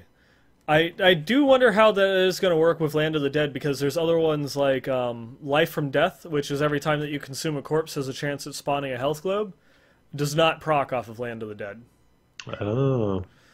So right, because you're not technically consuming it. Yeah. Oh, So yeah. It does make me wonder how that will function, how the set and Land of the Dead will work together. That's really interesting, yeah, because that would almost seem like anti-synergy for something that you would want to include in your corpse setup. Yeah.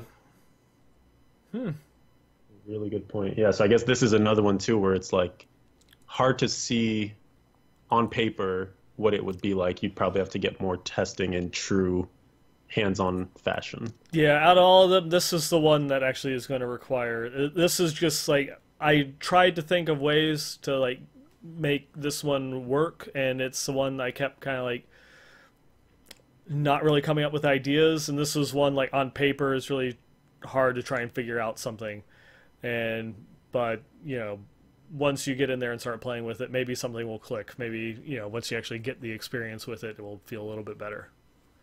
Yep. But I think you brought up a very good point, though, that this one, it was just a problem that I had just, going through and pushing with the lawn sets before the Necromancer was taken off the beta, that not having those corpses was a huge detriment. And that, especially if you can't kill something with like a single activation of Land of the Dead or the corpses that you get from like the decay golem, you're screwed. Your damage becomes like zero because you've put kind of like everything into having to consume those corpses. Now this one, at least you are going to have some damage through the bone spear, but it still is going to have the same issue that the bone spear requires you to consume those corpses to get the damage bonus to make it worthwhile using outside of the corpse set. Yeah, that's true. Yeah, it's tough to see how this will work, but again, kind of like you just said, maybe it is one of those ones you can't divine it outside of the game. Yeah. Well, Power Steering is actually saying that it seems that they might have made a change to where actually like the Life from Death is now working with Land of the Dead. Power Steering, if that's what you're saying. Because when I was going through and trying it out, I was getting 0 health globes from Land of the Dead and Corpse Explosion. But this one's a chin scratcher. Yeah, it seems weird because it doesn't like give you any extra power on your corpse skills besides the fact that it shoots off corpse lances, which are not that powerful to begin with. Right. And then that it focuses everything into your Bone Lance. Like I guess maybe it's one of those things that you could use. Bone Lance works really well with Devour because Bone Lance has a very reasonable essence cost. You can spam it a lot. And I was doing like a little bit of believe I was using Crystalline. I was going for like just an attack speed build, and with Satiate on the Devour skill to get the resource cost reduction, you could just spam. You could just spam to your heart's content. You really did not need a generator at all. Oh, well, that's cool. Okay, yeah, I could see something like that then.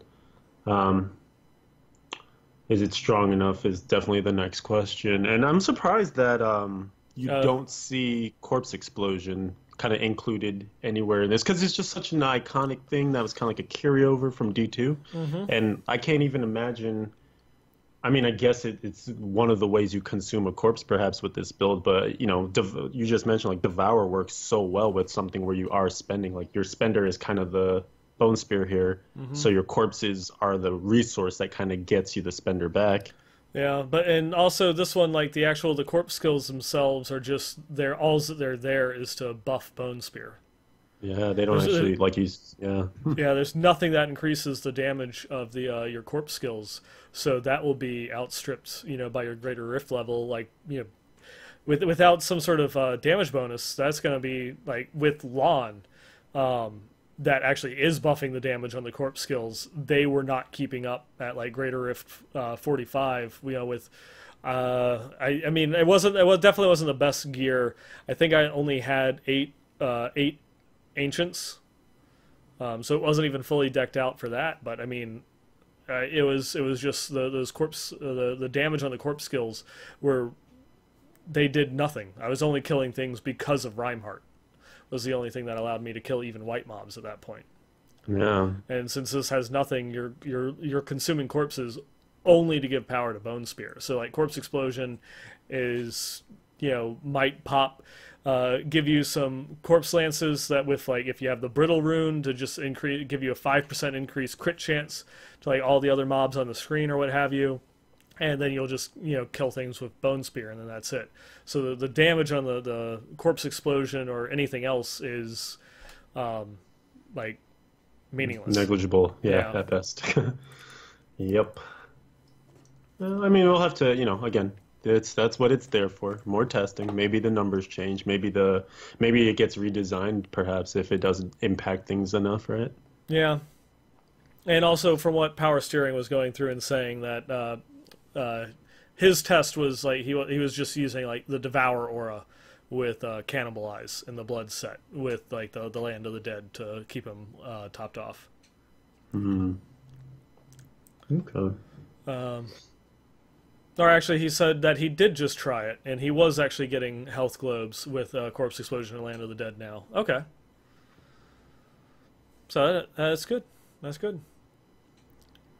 Things to test. Yep. So if that's the case, then I imagine that with Land of the Dead, it would be considered having a corpse consumed, and then give you the stacks for the Bone Spear.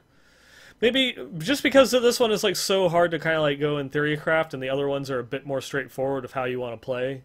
Maybe I'll spend my next 500 blood shards on this one just to test it out, see how it goes.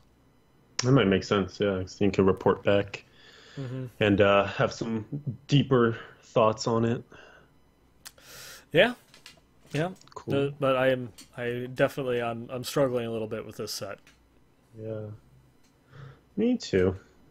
But there's the fun part here is that there's so much to play with, looking at every single option that we have between all 4 sets.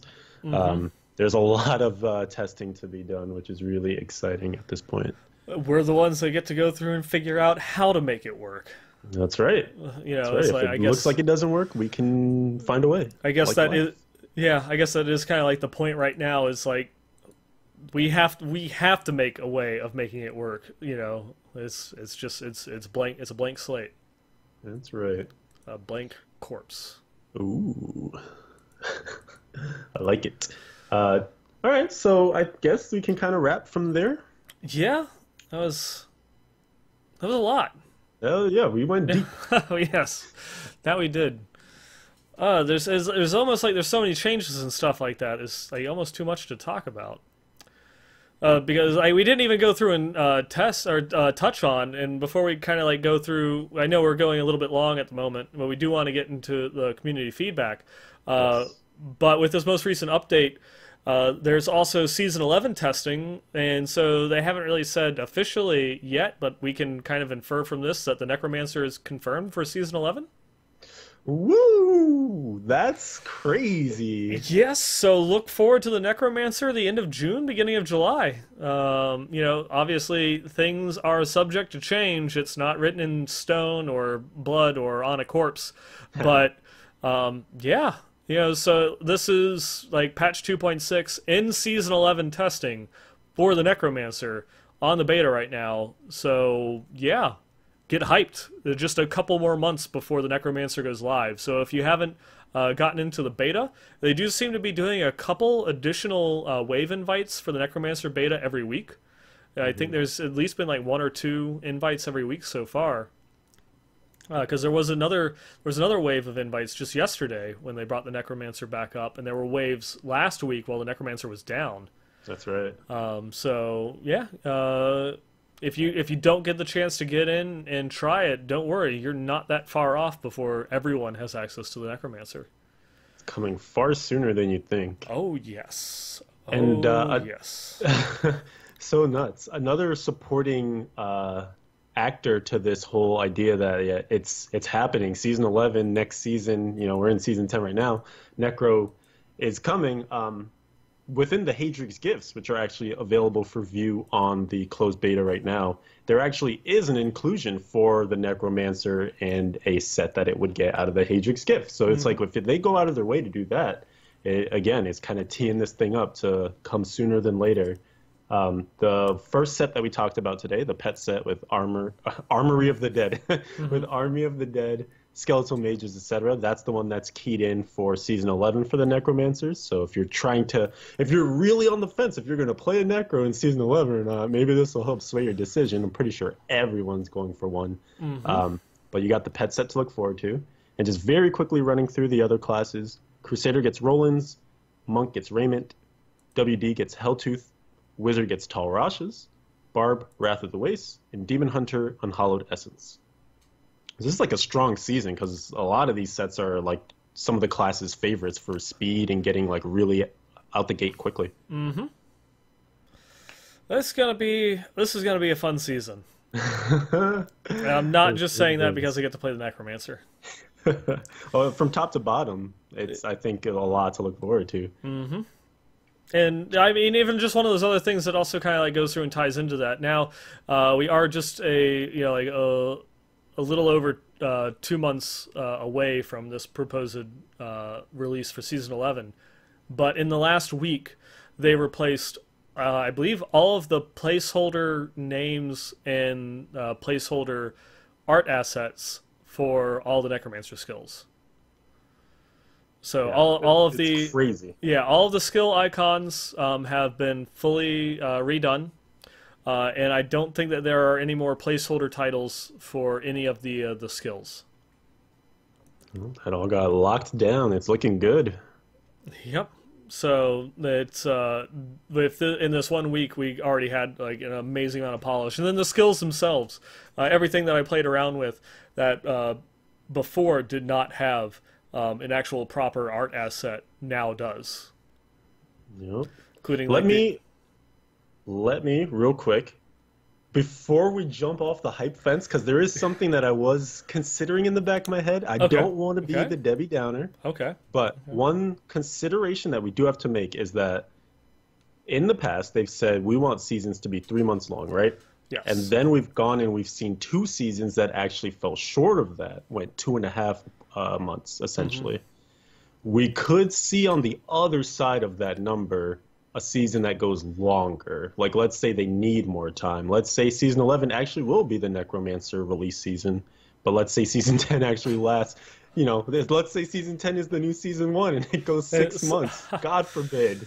God forbid. That is definitely a concern. They aren't 100% tied to the fact that the season is going to be 3 months, so it could go longer, and we might not get it until July. Could go into August. We don't know.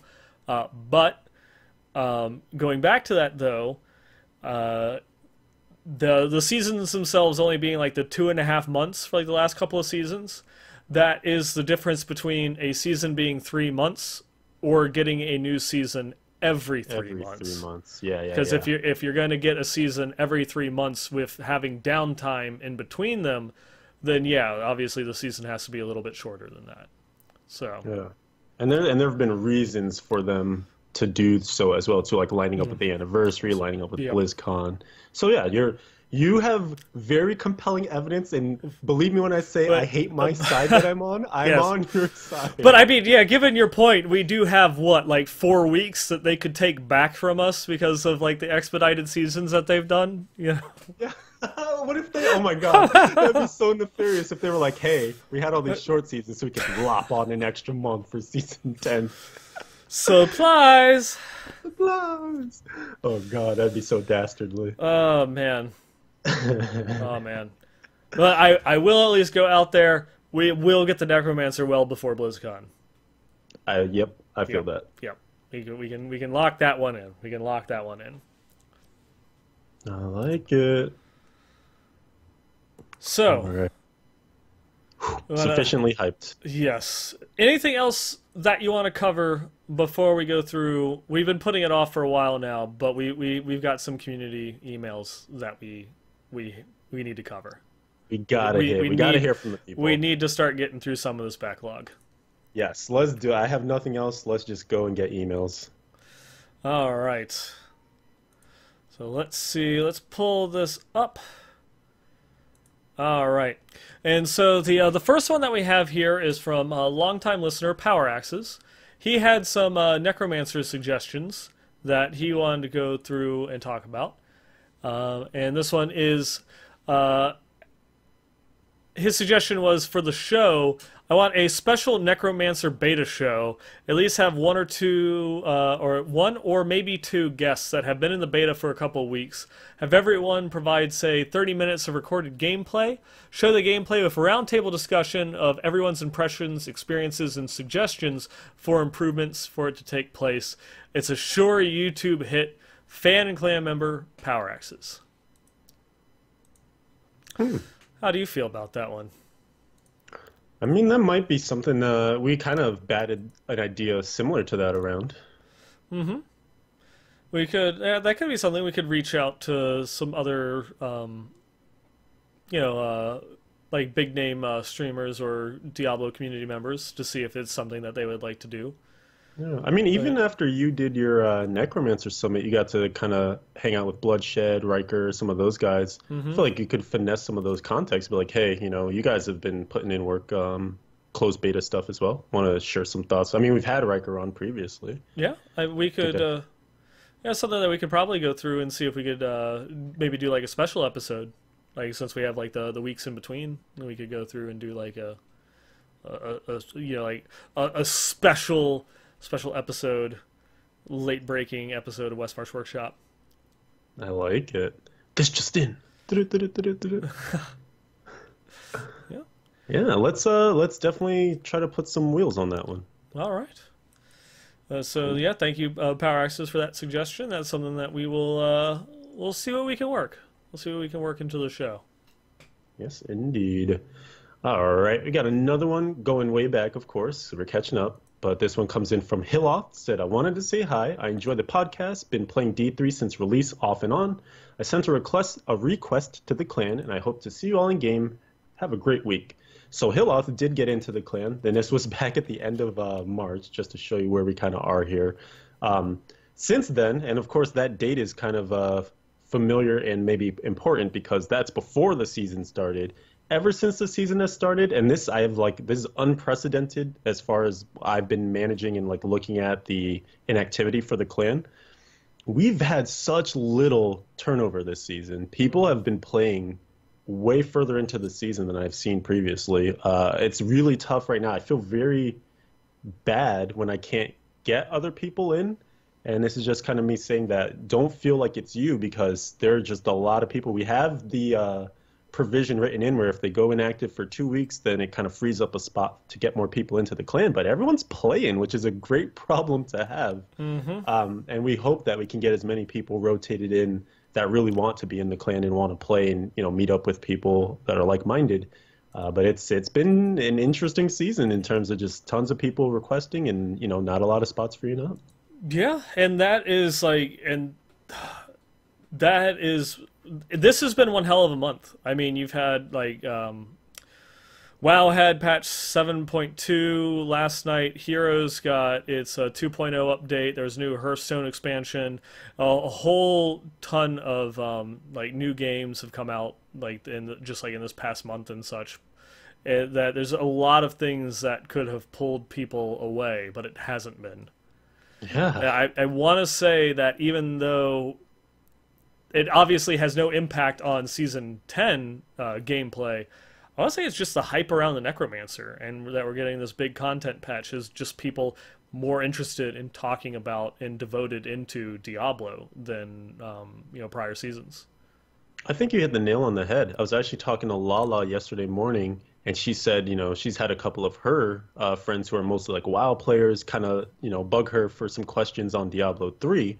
And she was just like, I wonder why, they're all kind of interested again. I'm like, well, have you thought about the Necromancer? It's getting some attention in the news and hype and stuff like that. And there probably are a lot of people who are either early adopters of D3 and then kind of like, okay, auction house, blah, blah, blah. I'm going to leave this alone. But now they hear Necro and they're like, oh, I got to come back and see what this is all about. Yeah, I've had just at least 3 friends in my little Warhammer circle that have not played since Classic, never got Reaper of Souls, but this season I've gotten them all to go through and buy Reaper, and they've been consistently playing. It's like they just started, And a part of it is they never had the experience of playing Reaper. They never had the experience of playing Seasons or Greater Rifts or seeing the redesigned sets. And so it's like a whole new game to them, and they're playing it with, through fresh eyes. But a lot of it was just because they've heard a lot of other people in their like respective communities talking about the Necromancer and going through and getting back in. And this, again, goes back into hit my mic, ties into something that I've mentioned previously on the show, and I probably repeated at least once on every one of my streams, that people are like, oh, do you think that if the Necromancer is successful, that they'll have enough time to make a new class to show off for BlizzCon? And this is like where, you have... any big business like Blizzard is going to have something that's just called like business intelligence, that they go through and they run metrics, and they look at they monitor the chatter that's going on in the communities and stuff, and they're able to make business decisions, and they're able to like go through and pull the trigger on things. They don't have to wait for the Necromancer to release to go through and have an effective idea of how well it's going to sell, because that's how they go and they create price points, because they can go and kind of like do like the whole supply and demand. How much do we expect if it's going to sell at this price versus this price? Where can we go through and hit the sweet spot on it? And I want to say that just with all the hype revolving around the Necro, if Blizzard's intention is to continue to support Diablo 3 through like these little like class or character packs going into the future, and that the Necromancer is not just like a one-off thing, then I want to say the decision's already been made, and there might already be some framework being done for whatever this next class could potentially be at BlizzCon, if that's what they're going to do. These are all, of course, highly subjective and speculative thoughts that it could very well not come to pass. We could get something completely different at BlizzCon, but who knows? Give me that Jefferson. What? Who said that? That was weird. You hear something? Yeah. Oh, whisper? I don't know. Must have been the wind or a train. Oh, okay. Passing yeah, but it's that train. It's that damn train. Got another email, don't we? Yes, sir. All right. This next email comes in from a longtime listener and friend of the show, Minerva. She had some quality of life improvements that she would like to see added into the game. Hello, my darlings. Not a sup, fellas, but I'll take it. I like it. Now that Blizzard has shown us what they can do to improve the quality of life in game, I think I'm going to show my greedy side by wishing for these ideas to be implemented by the development team. First, a new rift option. It would be great to see either a lever or some other type of clickable feature besides the obelisk that would allow us to go over and click to create a new greater rift. This would be ideal for those groups that select a GR too high for them to complete, or you're just fishing for the perfect rift. I'd love to no longer have to repeatedly leave the game when fishing for the ideal map or monster combos. It could operate like a boss fight where you just have to accept to close and then open a new rift immediately for the party. Number 2, further in the cloud options. To have the crafting mat section include gems that naturally drop in the game, not high-level crafted ones. Those can stay in the stash tab, but I hate that the space that they take up in mid-season. I'm trying to avoid picking up gems, so that way I can pick up more item drops instead. But every now and then I accidentally click on one gem, and boom, my inventory is full of all these gems that dropped in the area. If they were to just put them in the cloud, as it were, well, that would just mean more room to store loot on the person, and so I don't have to go back to town to sell as much or leave loot behind. That's having the gems kind of like the auto pickup, or having in their own inventory tab, like what they did with the crafting mats of this season, is a suggestion that I see a lot. But unfortunately, that one is probably one that will never get implemented, just because a gem has to be a physical item, for it to interact with your gear. So it's something that it has to be a physical item in your inventory and such. Right, because like, how would you socket it into your chest or pants if it was like somewhere? I mean, I guess I understand when she's saying like, yeah, take the max level ones and keep them in, but it's so like disparate. Yeah, Next, let's see. Uber portals. They should close 1 minute after the bosses are defeated, just like the Goblin Vaults do. This way that you don't have to leave the game to reset them, or pull a Minerva and walk through the portals you've already done more than once in the same game live on stream. And I'll cut it off there because I do have many more greedy ideas to list. But thanks for having the time to read over these. I know nothing about coding, so they may be things that are far too hard to implement in the game at this time, but one can only hope. Love the podcast and wish you guys good loot drops and no rips in Season 10. Love, Minerva. Oops.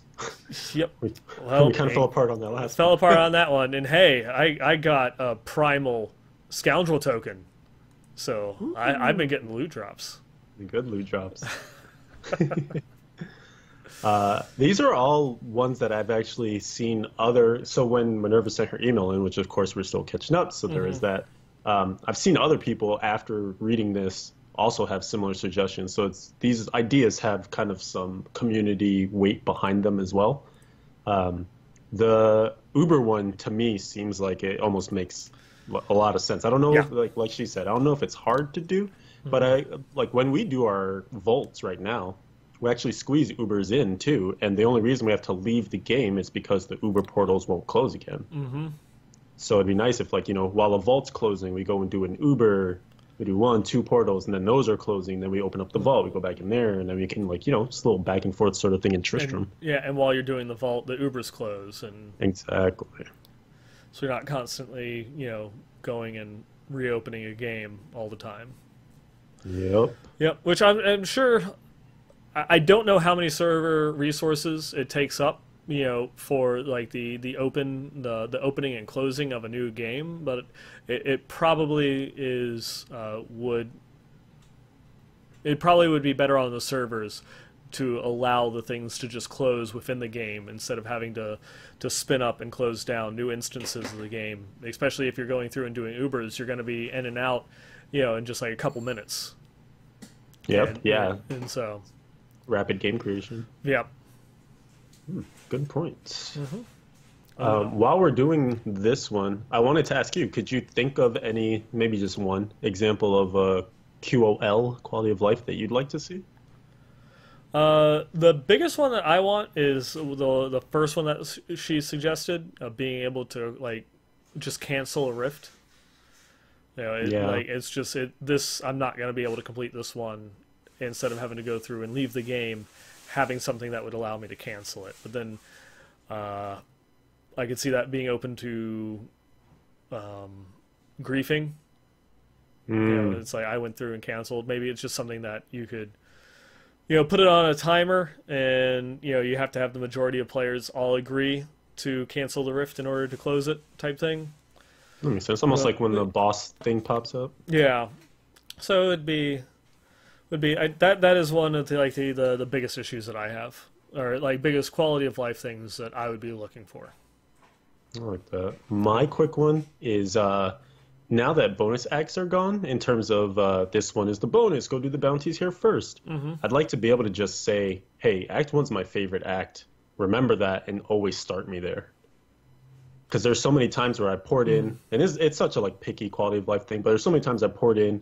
It's Act 3, and to me, Kadala's too far from Hadrig. I don't really like the setup of that town, so I just want to go back to Act 1 where it all feels familiar and flows nicely. And some people will have different favorites as well too. So it's just like here's my home base in a way. Yeah. Is there anything that you can think of that any quality of life changes that you would like? That was my main one. I don't know. I see the DB thing from time to time. People want the death breaths to now be the next thing in the cloud. Minerva touched mostly on gems, but see, there's no reason to never want your DBs. So people always want them picked up. So people are either saying A, make them auto pick up, and that might still leave them with a space in your stash and your inventory. And then people want to go even further to say make them auto pick up and go into that cloud. Yeah. So you mean it's like, so just that way it would work like gold? You just walk over the death's breaths and it auto picks up? Yeah, sorry, I'm already forgetting that they are in the crafting mats tab. Yeah. They go there. But yeah, basically, like you shouldn't have to click on them. Like you should just get them because you always want them. They're, I guess, like a currency, like blood shards in a way. Yeah. So yeah, I could see that. I could definitely see that because there is there never is a point where you would ever not want to pick them up. because even if you don't plan to use them right now, like you're like, I have a good weapon that I'm not crafting in the cube for or something. Could be some future project. Or hello, hardcore, you die. All of a sudden you're like, man, I need these 10k DBs. I'm glad I got them all. Yeah. Shall we continue to move on here? Yes, sir. Quickly, quickly. I have another one here from Coach with some thoughts on the armory. Sup, fellas? I definitely think the armory system introduced into the game has been a long time coming, and being able to change builds on the go has been about the best quality of life improvement as a whole. I do hope, though, that eventually the armory will become a gear storage as well. Although inventory space has been increased due to the crafting mats having their separate tab, I would still like to collect gear for other classes, and as is usually the case, you need to keep the specific gear for specific builds. It's the usual complaint, I guess. It doesn't matter how much storage space you get, you will eventually use it up. Anyway, current iteration is definitely better than nothing, but it would be nice for some future improvements. Keep up the good work.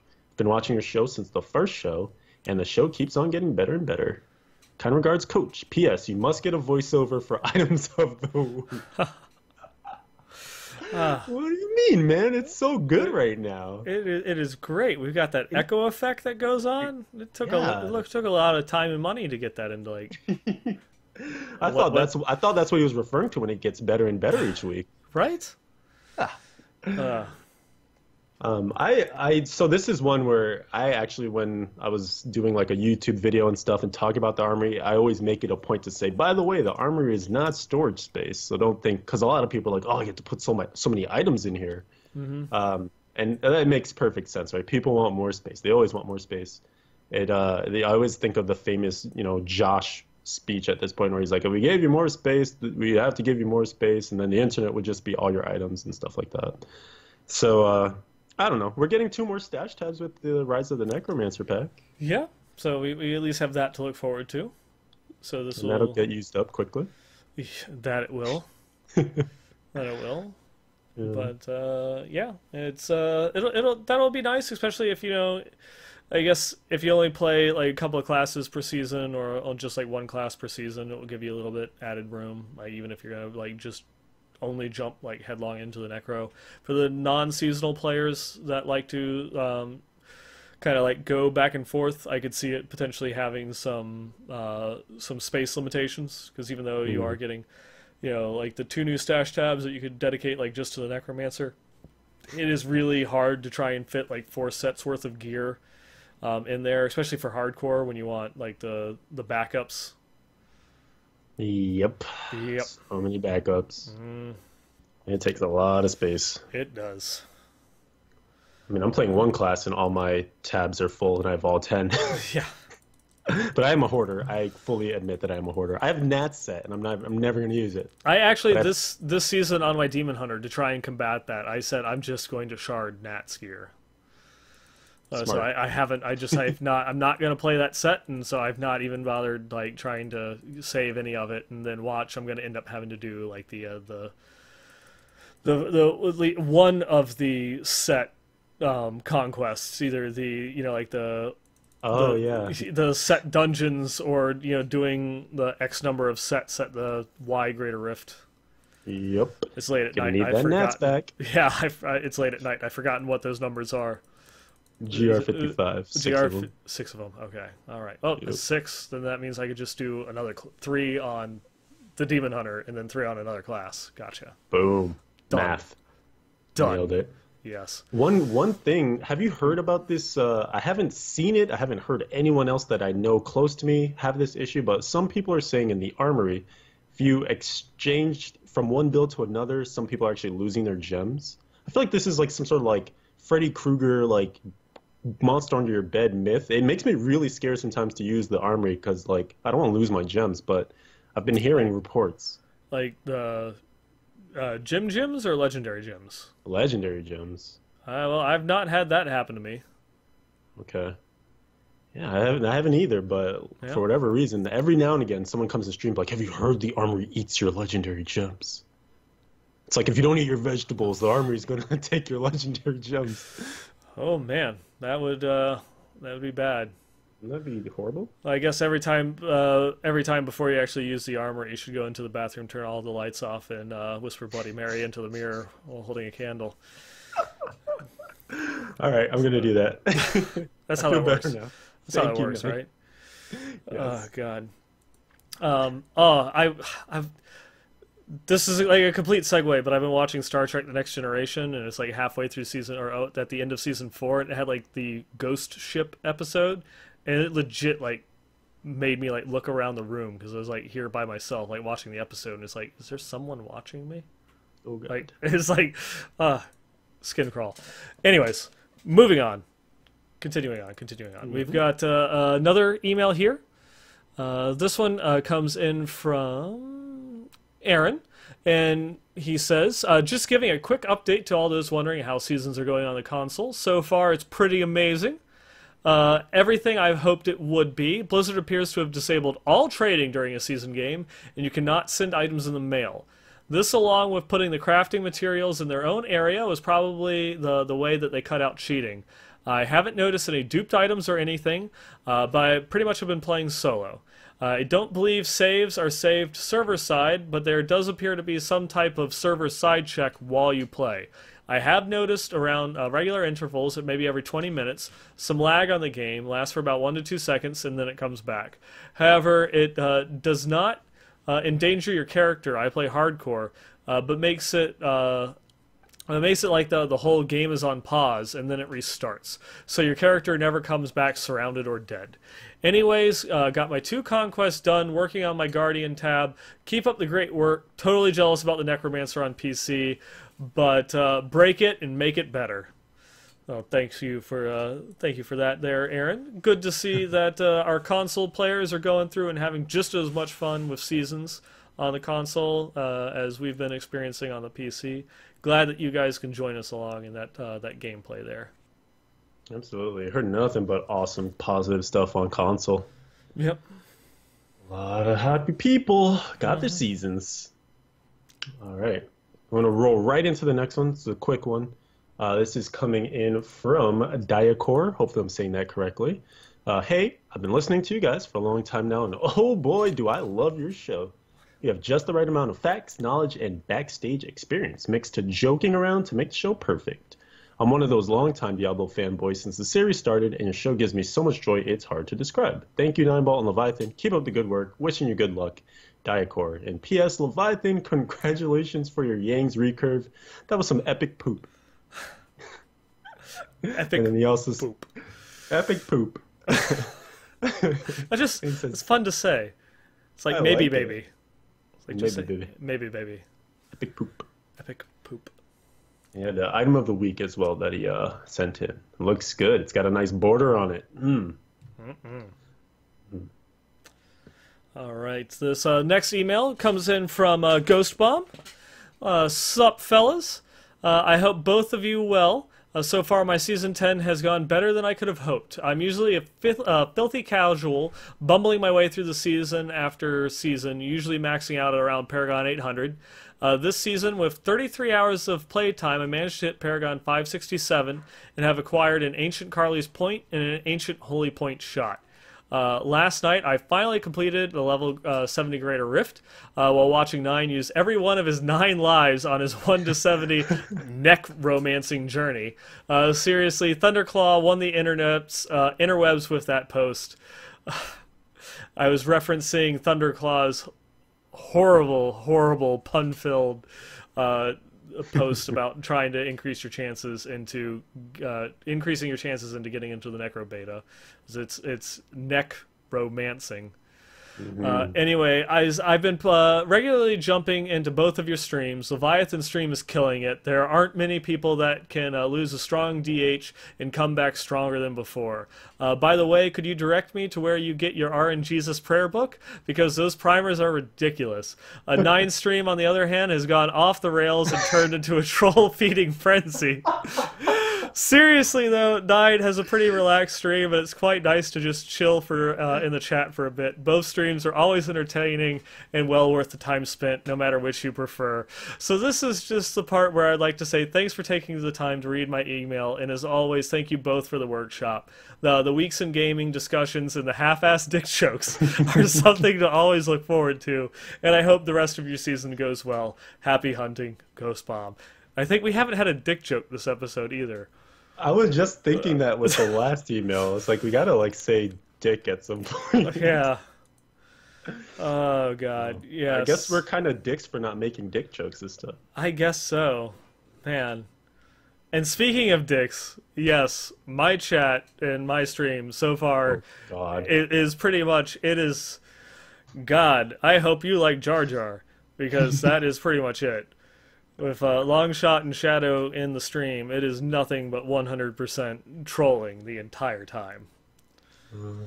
Those guys are experts. Yes, they are experts. They are professional trolls. They are paid to troll. I think that brings us to the end of the community feedback section. We're current. Yep. Do you think we still have time to do items of the week? I think we're probably rubbing up against as long as we should go, which is a bummer because we actually do have some good items. Yep. So no one's minion. I'm sorry, but you'll have to wait another week before we go through and send in your 52.1 million Yang's recurves. Because I'm sure it's increasing.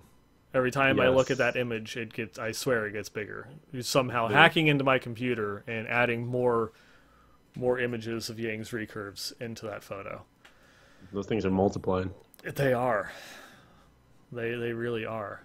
It's like bacteria in a petri dish. Just every time that you look at it, it's grown. This is true. And speaking of growing, have we made enough dick jokes? Oh, nice. Ooh, very nice. Yeah, there we go. Sorry, that one was a bit hard. Oh, come on.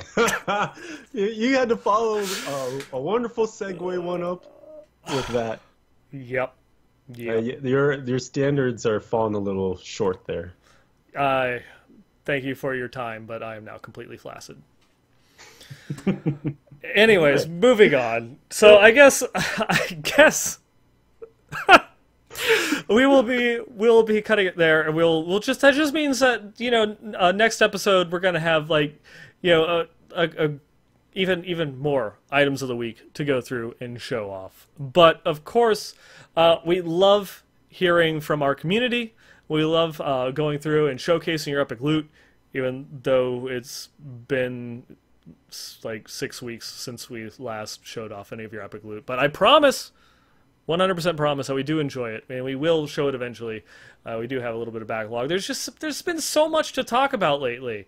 You know, this is, like, you know, a great problem to have. So sorry, not sorry on that one. Yes, and more time to get your really good primals and show those off to us. Exactly. But if you want to go through and be a part of our community feedback section, or have us go and show off your epic loot, just drop us an email. westmarchworkshop@blizzpro.com. You can go through and send us any stories, you know, adventures, or just badass gear that you find. And again, that email to send all of that into is westmarchworkshop@blizzpro.com. You can also go through, follow the show. You can tweet at us. We're at the WM Workshop on Twitter. And of course, we invite everyone to go through and hang out in clam chat with us here for our live show that we stream on Twitch. It's 9 p.m. Eastern, 6 p.m. Pacific, every other Wednesday on twitch.tv/BlizzPro.